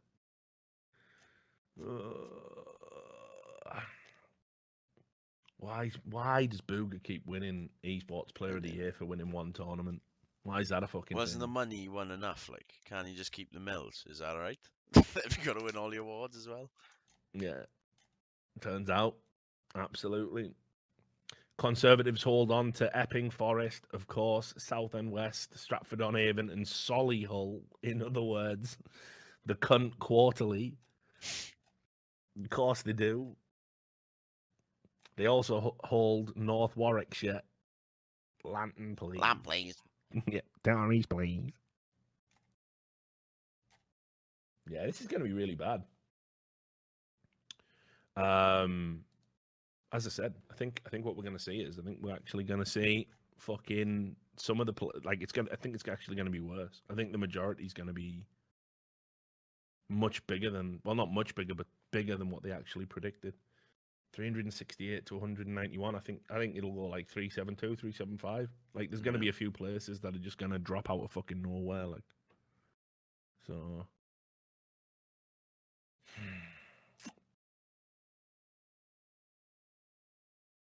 Let's have a look. Like, what yeah, we're having a roundup. Doing a Ronnie roundup. Alright, I don't want the exit poll results. West BBC Live, like. Live, drive, live. There it is. Watered down. Watered down. That's what I heard. I think our policies were very popular. Okay. It's still the same forecast. I was wondering if they're going to be live updating it, but apparently not. There was a good thing in the I want to say it was the Financial. Was it the Financial Times? Anyway, they said if Corbyn stays in power, stays in charge of the Labour Party, it'll continue to be a 1980s Trotskyist tribute act. I think that's probably the most accurate depiction, the most accurate description of actually what's going on and why it's a fundamental problem and why people don't want to fucking vote for it. This is what I mean. It's like when you were up against Thatcher, right? And we still had industry and we still had collieries and we still had working class community. It all makes sense. When we still had strong unions, all of it makes sense. You can't walk back time. All of those things still fucking happened. And now we're left in this weird, the working class, it's, they have aspirational elements. We've expanded the middle class now. People have been lifted out of the kind of poverty that was going on when I was growing up as a kid. And it's still bad, and we're getting closer to it, funnily enough, under Tory austerity. But people have different values and beliefs now, even if they belong to the group of people that you think you're trying to appeal to. Nobody wants to go back to the fucking days of right on, a little bit of politics, know what I mean, Thatcher, bosh, bosh, bosh, comrade. No one wants to do that in Britain. It's essentially, you're essentially resigning yourself to remaining part of the working class. Now that we've got this upward mobility that's existed, especially under New Labour, which what they did to win an election was essentially empower the middle class and the swing voters and the people that could afford to be across party loyalties, that kind of culture's expanded in the UK, and it's just ridiculous. Like, I just don't understand. I've never got the appeal with Jeremy Corbyn. Did I miss something? Did I miss a meeting where he had like a bunch of good speeches, or where he came across as really charismatic? In fact, let me show you this one bit. This sums up Jeremy Corbyn in a nutshell. It's one of my favourite clips, actually, about Jeremy Corbyn, and someone put it out again today. This will fucking buckle you, right? You must have seen it, but this is when he was talking about going to Brussels, right, in Parliament. So just let me know. 3, 2, 1. Right. Okay. 3, 2, 1, go. Last week, like him, I was in Brussels meeting with heads of government and leaders of European socialist parties, one of whom said to me, no. Racked. No, what they said. He's been fucking bodied. He's getting bullied in the classroom, man. Come on. Everyone buckled at him. He's Andrew, fuming. he has been wrecked. Like, Mr. Speaker. Still buckled. Speaker, now, Mr. Speaker, they're making fun of me, Mr. Speaker. Now I'll also add as well. Like, I love it when Americans see clips of Parliament, because the idea that Americans have about the British is that we're all very austere, very prim, very proper, we're very polite, and we don't like to show emotion or whatever.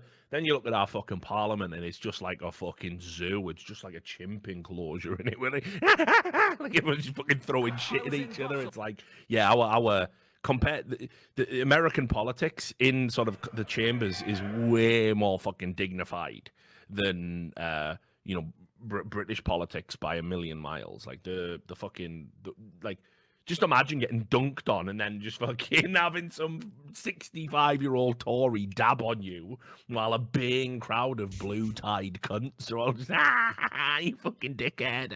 It's insane. British politics, like. But to be fair, like, Corbyn's absolutely been fucking wrecked. He's been done like a fuck. Oh, he's been bullied. He's been bullied. Mr. Speaker! Mr. Speaker, they fucking said he don't know who I am. Yeah. Now, it's not as good as Italian Parliament, where they've had punch-ups a bunch of times there. I do like that. Like good some Italian politician man. Goes, your mother's a bad cook, huh? What you say about my mother's cooking? He was fucking shit. I tried your mother's meat bars. They taste like shit. Oh! American Italian, of course. Yeah, of course. Your mother.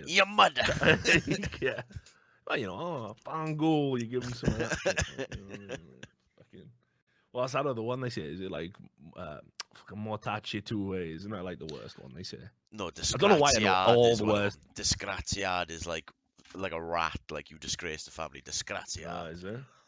Yeah. I love that bit. You know, because like I'm sure mortacci two way is like, yeah, like fuck you, like beyond. Like, but anyway, one of the fucking my favorites from nowhere is you know in Breaking Bad where fucking Gus Fring meets fucking what's his face, you know, in the chair, like. Right, yeah. The bellman, right? Yeah. He fucking just looks at him and he's like talking about now you cooperate with the DEA. Is this how you want to be remembered? And it's all in Spanish, like, and then he just goes, a cripple rata. Cripple rata? Like, a crippled rat. It's unbelievable. Like, what are you fucking saying that for, Gus? Like, why you gotta be so cold? Like, why you gotta do a man's like that? Gets blown up immediately, spoiled. Lost half his face, like, immediately gone. Oh, 100%, like. Still did his tie though, fair play. In the worst bit in Breaking Bad, actually. Yeah, no. Really took me out of the series, that did. Why can't he just die normal? Why has he got to have some mad fucking anime death where half his face is off and he turns to the camera? I know, it's just there. Like, why is he doing his tie up, like, with half his head missing? It ruined it, like, it did, like. 100%. I know loads of people are like, I remember when that episode broke and everyone was going like, oh, Gus Fring, he's such a badass. Even when I was a badass, I love Gus Fring. I'm going to miss Gus Fring, me. Like, fucking, that's shit. That is, like, that's terrible. That's like cartoon stuff, like. Yeah, if he was going to go out like that, he should have done it, but, like, he noticed the bomb, knew it was too late. Yeah, exactly.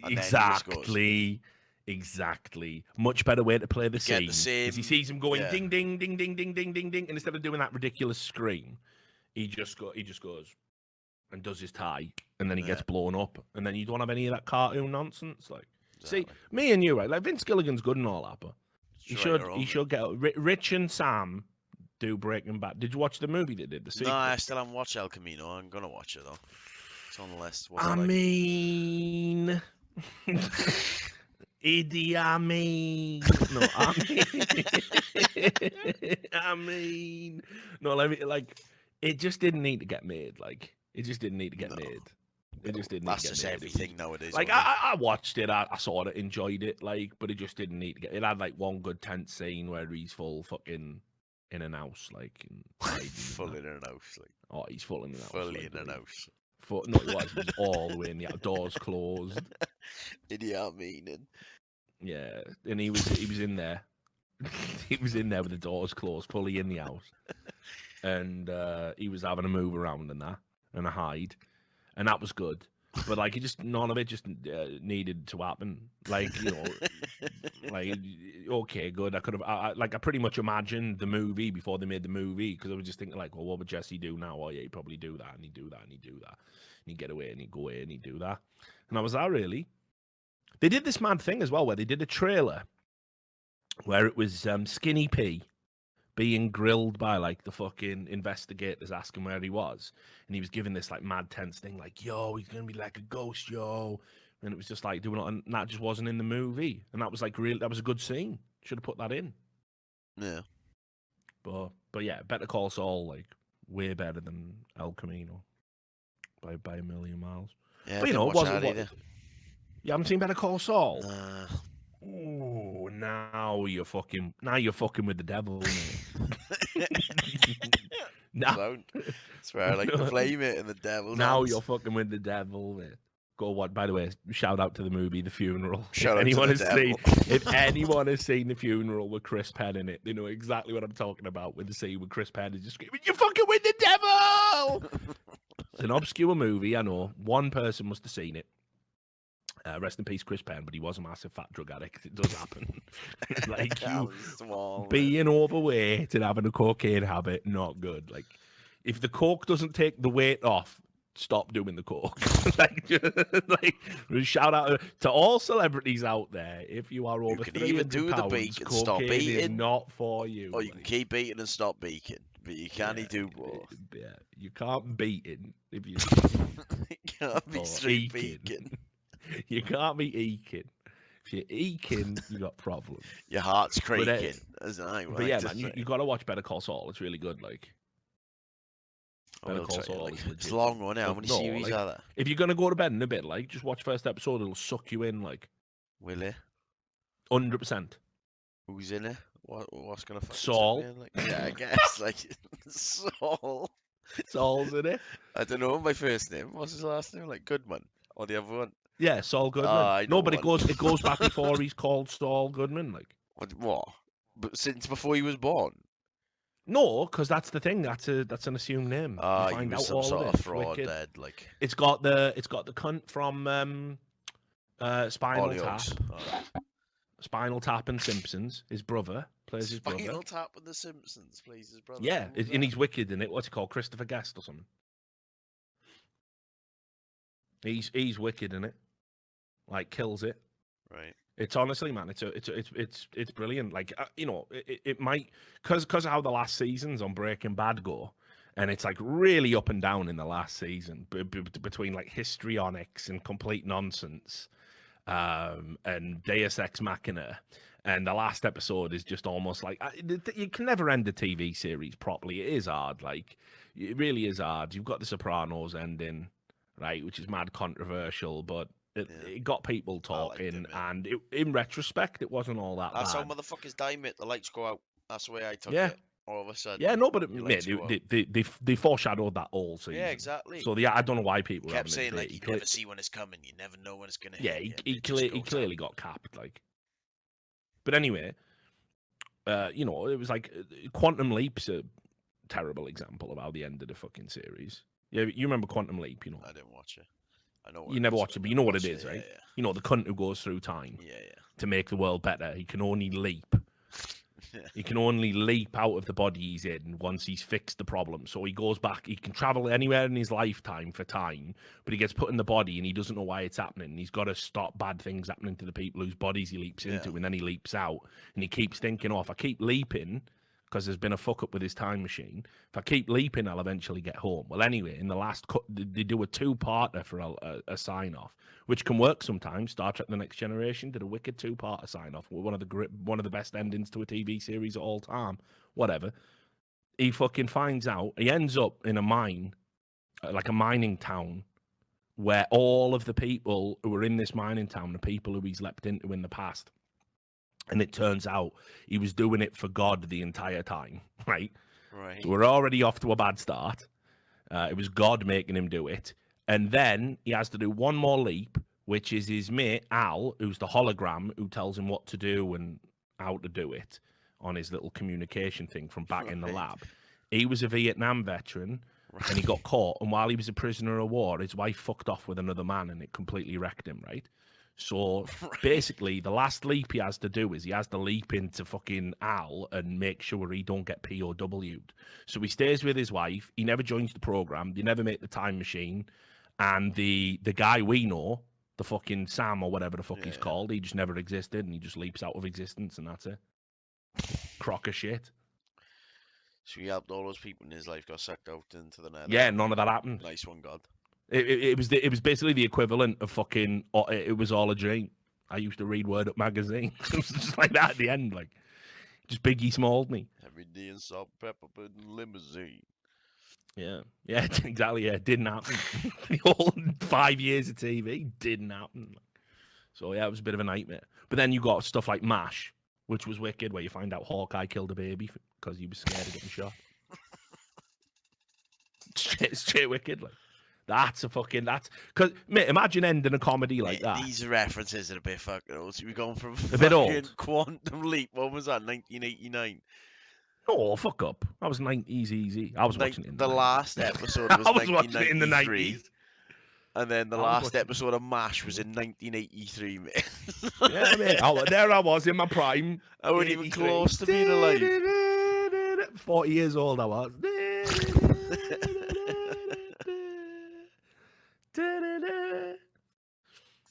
Blackadder.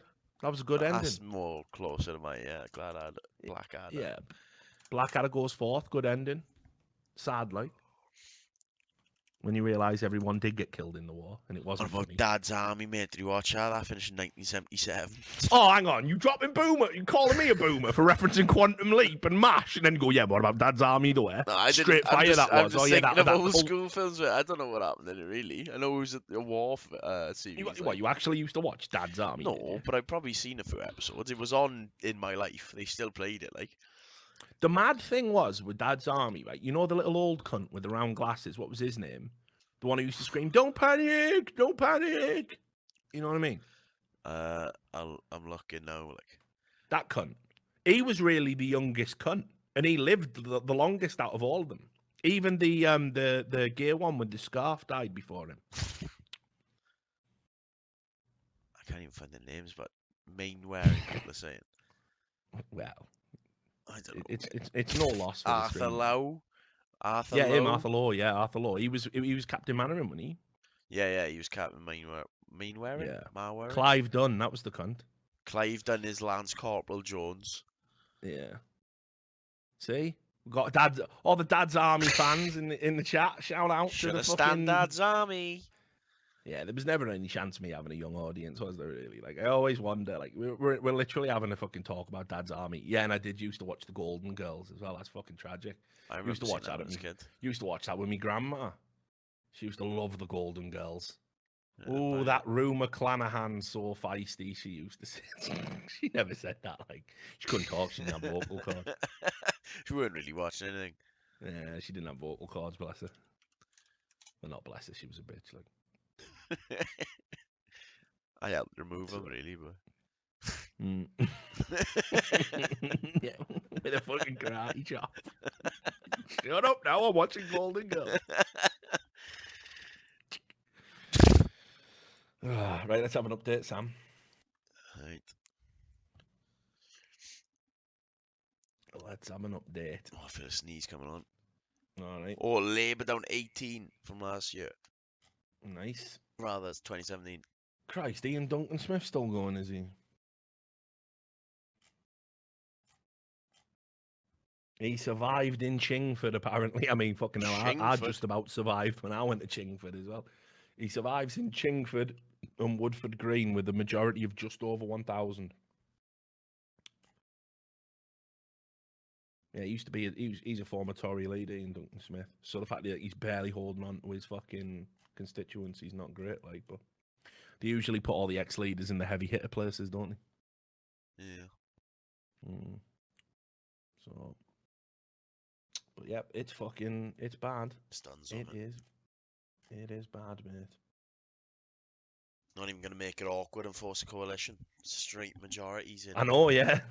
That could have been hilarious. Like, that's 4 years of doing now. 4 years of doing now. Have another coalition. Yeah, and a coalition. They're using hypnosis. They're using coalition. Death Stranding wins best score and music. There you go. It's just non-stop awards for Death Stranding, like, because Jeff Keighley and Hideo Kojima are best buds, like, and he's like the most high-profile guy who comes and does all this shit. What's ridiculous is Hideo Kojima as well was like saying, "Oh, the reason Death Stranding's getting bad reviews is that like American audiences don't understand it." Haha, you're all fucking idiots. My game's sick. I'm like, fucking hell, like what? It is just a shite game. I'm sorry, mate. I didn't want to break it to you, but you know, it turns out like having Konami to actually fucking, you know, hold him in place. You know, he was just self-indulgent as a motherfucker, like. So what is the game? You just deliver packages across the fucking universe? 100%. Great. I'm in. If you've ever wanted to be a postman, this is the game for you, Sam. This is the game for you. That's it, like 100% exactly what you do in the game. Probably will still get it, mate. We'll see. Oh, mate. And there's so many good games you don't play. Like what? I'm trying to think now. I've been playing some stupid games. Like, 'cause I've been trying to, because I promised Game Week this week because I forgot it was the election. I was meant to be playing RimWorld. Like, I've been looking at other games. There you go. See, how have you not played Mordau yet? I've played it, but played Mordau, yeah. Fuck up. I have. You never told me. Got like 40 hours in it, but it was alright today. I'm just a bit poopy of the game, like, so I'm sort of get banged out, but it's fine. Never invited me to come and fucking chop people. Fucking I didn't know you were in the game of stabbing heads, mate. Oh, I do like an head stab. 100% love an head stab. What are you talking about? It's fucking great. Yeah, I haven't played it for a while, but I do play it sometimes. Yeah. I just any time I see you on Steam, you're always just fucking playing Counter-Strike. Yeah, that is the usual game. Like, but I've been trying to find. So I found this game called The Political Process. Have you seen this? No. It's like you run for local election, and you just have to spend money in ways to sort of get the electorate on side. And it's like in America, it just looks like it could be banter. Like, then again, I did play that Democracy 3, the African one, where you can just straight do all sorts of insane shit. Like, and I played Phoenix Point. I've been looking forward to Phoenix Point. I haven't done a full playthrough on that yet, but I'll probably start a new game. What's Phoenix Point? I haven't seen that either. Yeah. What's it about? It's turn-based. It's like XCOM, but it's from the guy who made the original XCOM. It's like his new game. It's pretty good. It's got some like nice touches to it. Like the monsters evolve, like depending on how you kill them. So if you use like lots of long-range shots, they mutate and they get shit that like limits damage, or they get gap closes. So they're constantly evolving. You have to constantly change your team and your tactics and stuff. It's pretty good. It's a bit subtle in some places, like so far, but I've got to the place where I'm fighting in the fog. Because like the story is like this virus comes out of the permafrost and mutates all the sea life, and then they do this mad siren call, and all the humans just go into the water and just get fucking mutated. Right. And so you're just left with a bunch of fucking like, there's this thing called the Phoenix Point Project, which has been around for like decades to just stop like mankind fucking itself up. And you're basically chasing around the world trying to find these old notes from one of the scientists so you can cobble together his research to fucking stop the Pandora virus, basically. Fair play. How many turns have you got to win? Do you know? Like how long is the game? I don't think I'm anywhere near winning the game at the moment, but like you get a counter basically, right? And when this like fog that they exist in takes over the world, it's just game over, right? So you find ways to stop the fog and stuff like that. It's good. Play. Sounds alright. If you like turn-based games, yeah, don't mind them. Which I don't think you do. Red Dead, I still want to play. I left that. Oh yeah, you said you were buying that. You bought that, yeah? No, not yet. Mate, it'll chug the fuck out of your computer, like. What is it? Run like shit? Oh yeah, 100%. Like you're gonna have to tinker with the settings. Great. Because like the rig you need to run it at fucking 4K is insane. Well, I've got like pretty much I got an i9 and a fucking. Like I got double. I got one of the new Intel processors, double 1080s. Yeah. And like 4K was a fucking strugs for me. I won't play the 4K anyway. I'll play the 1080. I mean, I don't know why I'm doing that with the shit monitor. Like, I just wanted to. It looks gorgeous. Though the game's amazing. I fucking love the first one, so I guess I'll do that. Yeah. Might even stream it, mate. Wrecked on my mind. Sit there with my mic muted. Play the game. Does that count as stream? Oh no, you're allowed to do that. It's just a classic Rockstar game. I kind of feel they're a bit played out now. You know. Yeah. Like you go to like, hey, do a mission. Do you know, like the mission's completely divorced from fucking everything else that's like going on in the world. Like you find some cool shit. Like it does have some random stuff that you can do, and you can do some straight banter things. You can hog tie people, feed them with crocodiles. You can just dome people for no reason. Like it's fucking, it's just a Rockstar game in that sense. Like, but whatever. The online's apparently pretty shit. No, I heard people. Well, I haven't played that yet. But yeah, exactly. I haven't didn't gone really play online on the first one. It was alright. Yeah, I mean, I just got bored of it in fucking Grand Theft Auto. Me and my mates used to do the heists and stuff, but like, just getting your shit together to do a heist, and there's just some cheater on your server fly around in a fucking jet plane, just blowing you up, or he's taking you out with a fucking satellite. Like, what the fuck is this, man? I'm just trying to rob a bank, you mad cunt. I got fucking Blofeld from fucking Goldfinger straight wrecking me. Like, what the fuck is this shit? Fire the laser. Yeah, like legit, like Dr. Evil straight on my ass. Like, I'm just trying to fucking rob a bank. Can I rob a bank? Is that all right, Dr. Evil? Can you blow up the fucking White House instead of fucking killing me? Can you do something like a supervillain would do? Why are you fucking with my shit? A low-level street thug? Can you demand $1 billion from the US government? Like, what the fuck why are you fucking with me? Not very evil, is it? Mediocre levels of evil, you mess. What's that? BBC World News. Is this a stupid tweet? Let's have a look.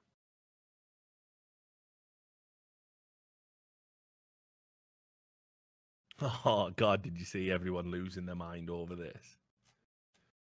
The Thanos. No. Oh, mate. Is it Boris as Thanos? Is that what's happening? Oh, no. It wasn't Boris. It's your boy. It's your boy. It's your boy.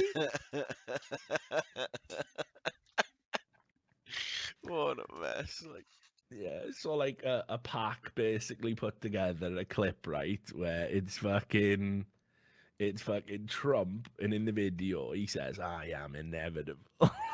Click his fingers, and you see the Democrats that are trying to impeach him just turn to dust and blow away, man. Oh my god. So you can imagine the fucking outrage. A doctored Avengers. Yeah, full doctored image, like full doctored image, like really 100% doctored image. Just I'll read you just some of this stuff off the BBC. On Tuesday, the creator of Thanos called US President Donald Trump a pompous fool, because the guy who made a purple space alien for a comic book is the guy I want fucking giving me the political insight that I need, after his team used a Marvel villain in a campaign video. A doctored Avengers film clip showed Mr. Trump's head on Thanos' body. Literally a doctored Avengers film clip. It's not whatever. Why they keep, well, again, we know why. We know why they keep using the word doctored, but it's completely inappropriate. It's just altered. It was just altered. It wasn't doctored. It's not deceiving anyone. I don't think that's the real film. I don't think Donald Trump is really Thanos, so it isn't doctored. You haven't intended to deceive me with that. After my initial feeling of being violated, seeing that pompous fool using my creation to stroke his infantile ego, it finally struck me that the leader of my country in the free world actually enjoys comparing himself to a mass murderer, said Jim Stalin, who introduced Thanos in the 1970s. Why are we talking about mass murderers? Let's talk about your family name. Yeah. It has got an R in it, by the way. It has got an R in it. I thought you said Stalin, mate. No, but it is. It's pronounced Stalin, but it's Star, S-T-A-R. He's had a name change. Oh, probably that's like 100%. Like, probably fled Russia, like, and changed his name, and then made Thanos to remind everybody about Uncle Joe. But like, people lost their mind. Like, people lost their fucking mind over this.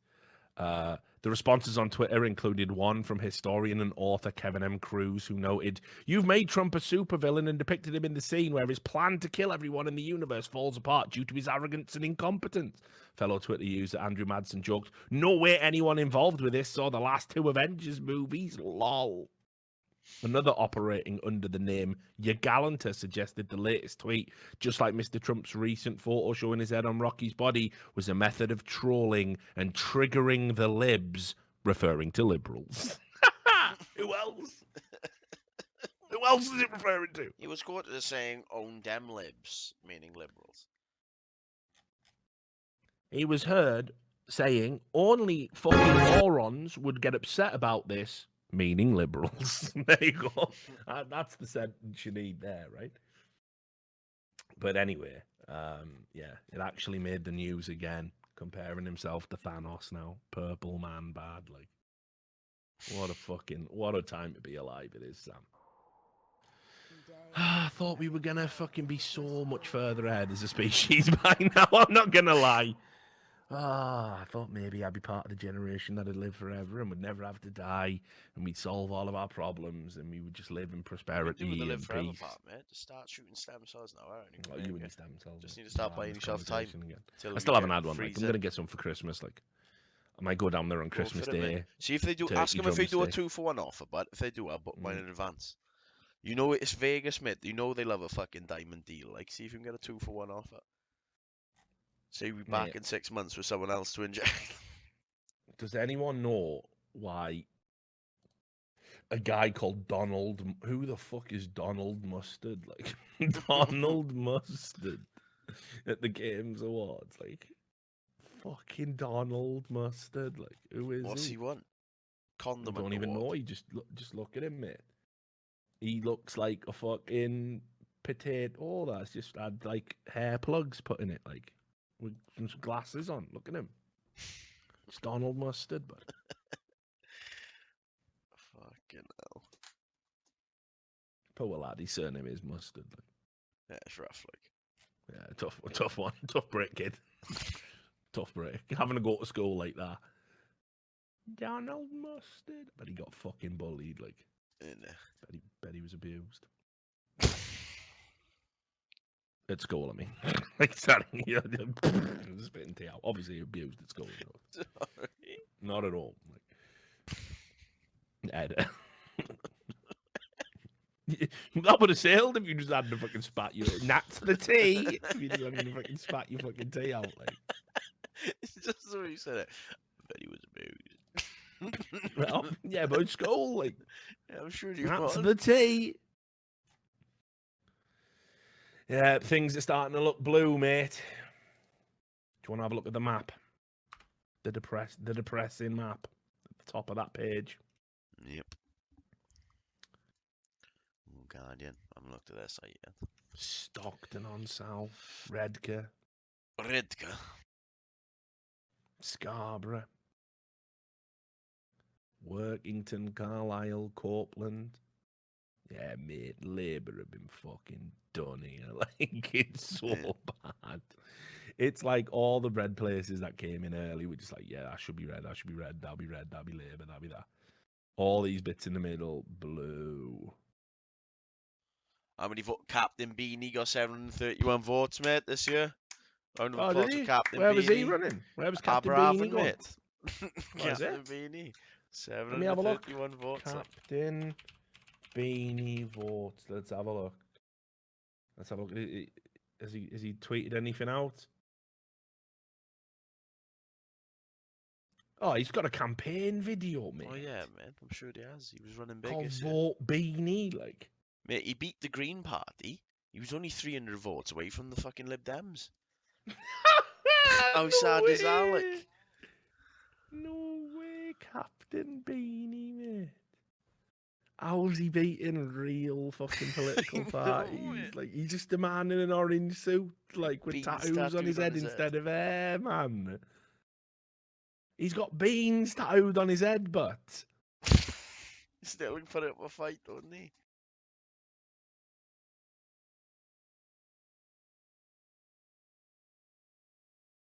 Mate, his campaign video is an absolute joke. It is literally just him in the car park, like, bothering people. Like... Oh, yeah, giving out the bean thing.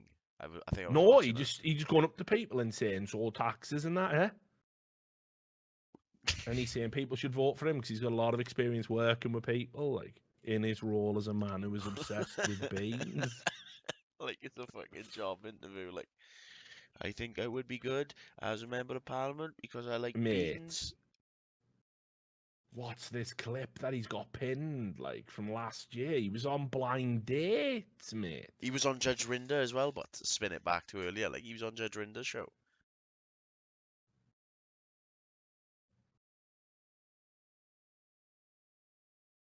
Oh, he's a cunt, like, I can't deal with him. Mate, he tweeted out on fucking last year, he tweeted out, have a bean-tastic Christmas. What I even know mean? He does like, it all the time, but everything's just bean-tastic. They're not puns, though. Does he know what a pun is, like?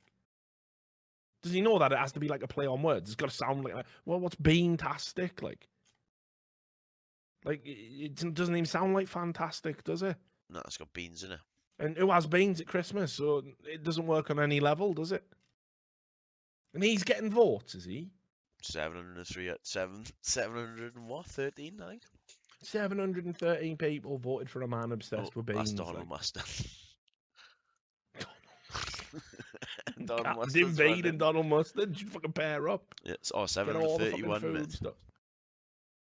Again, Lib Dems got 1,072. Captain Beanie 731.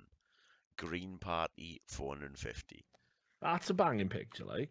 The fella in it just looks like fucking hell. Why am I stood next to a man who's obsessed with beans? 100%, like. Say what you will about the bean lobby, like. They got friends in high places, they have. Mate, he did his entire campaign on Facebook by the looks of his Twitter feed, man. Yeah, probably. He's tweeting Facebook links. Like, do you like beans? And me. Like beans? Once I had a bath in beans. Beans. Beans, anyone? Beans? I'm blowing my beans. I'm a Kuma. I'm a Kuma. He's got like 0 interaction. He's got 1,600 followers. Like he got like a third of that in votes, didn't he? Like, fucking what a nightmare. What an awful world. What about Captain Buckethead or whatever he was called? Lord Buckethead. Lord Buckethead, wasn't he? Yeah, I think he's still running. Like... Did he run this time around? Yeah, but he's in. I think it's like one of the London constituencies, isn't he? I don't know. Let's have a look. Like,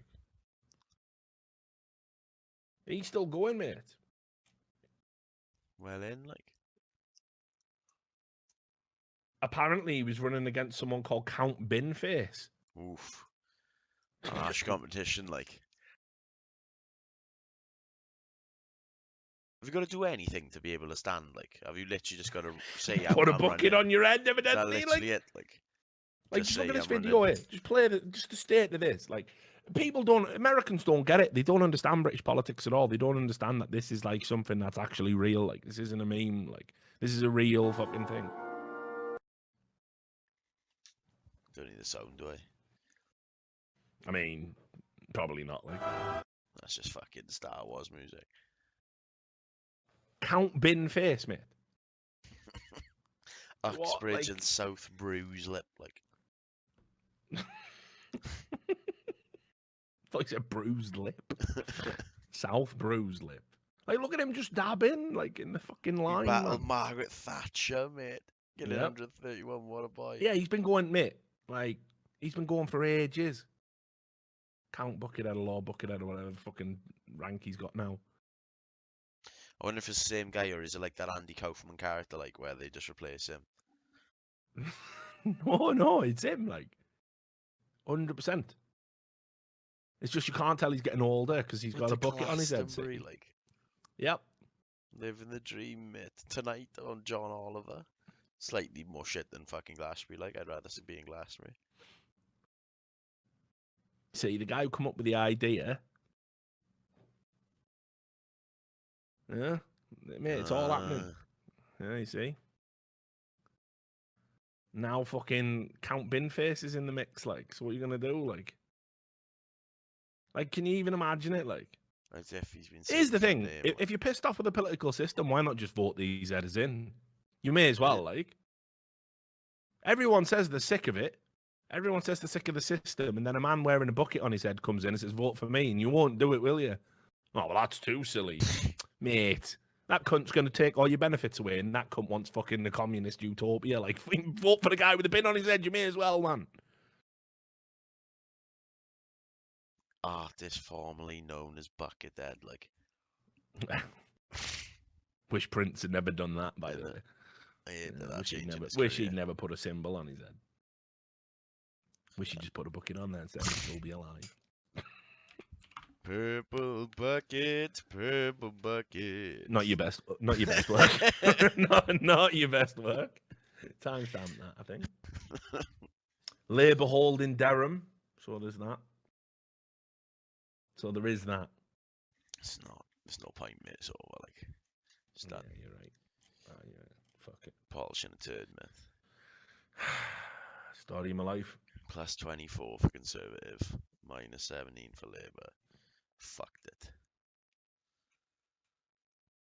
It's not going to affect Wales. South Wales, anyway. Not actually just the whole of Wales. Nothing's going to change. Nothing ever changes in Wales, does it? Exactly, man. So, they don't know we exist. Kind of works, to be honest. Yeah. Works for the best. We are like the Shire in a lot of ways. The shite. Sometimes Gandalf comes down, like. Yeah, he does, like. Selling his fucking hobbit weed. In 20 bags. Gandalf has arrived with a bin bag full of weed. Yeah. Gandalf has arrived with drugs. Yes, come here, young Sammo. Bring the hobbits quickly. Get all of your hobbit friends. Gather your coppers, I will count them all. A drug dealer arrives exactly when he means to. Fucking I think it's bedtime, but I'm dying. Yeah, mate. Dying on my ass. 4 hours in. Well, it's good, mate, because in about 90 minutes, I'm going to be fucking sat down with fucking Corky Train Rex and the gang. So, fuck my life. Train tracks. Yeah, here we go. Corky Train Tracks. He'll be doing some fucking train tracks, and we'll be doing a stream.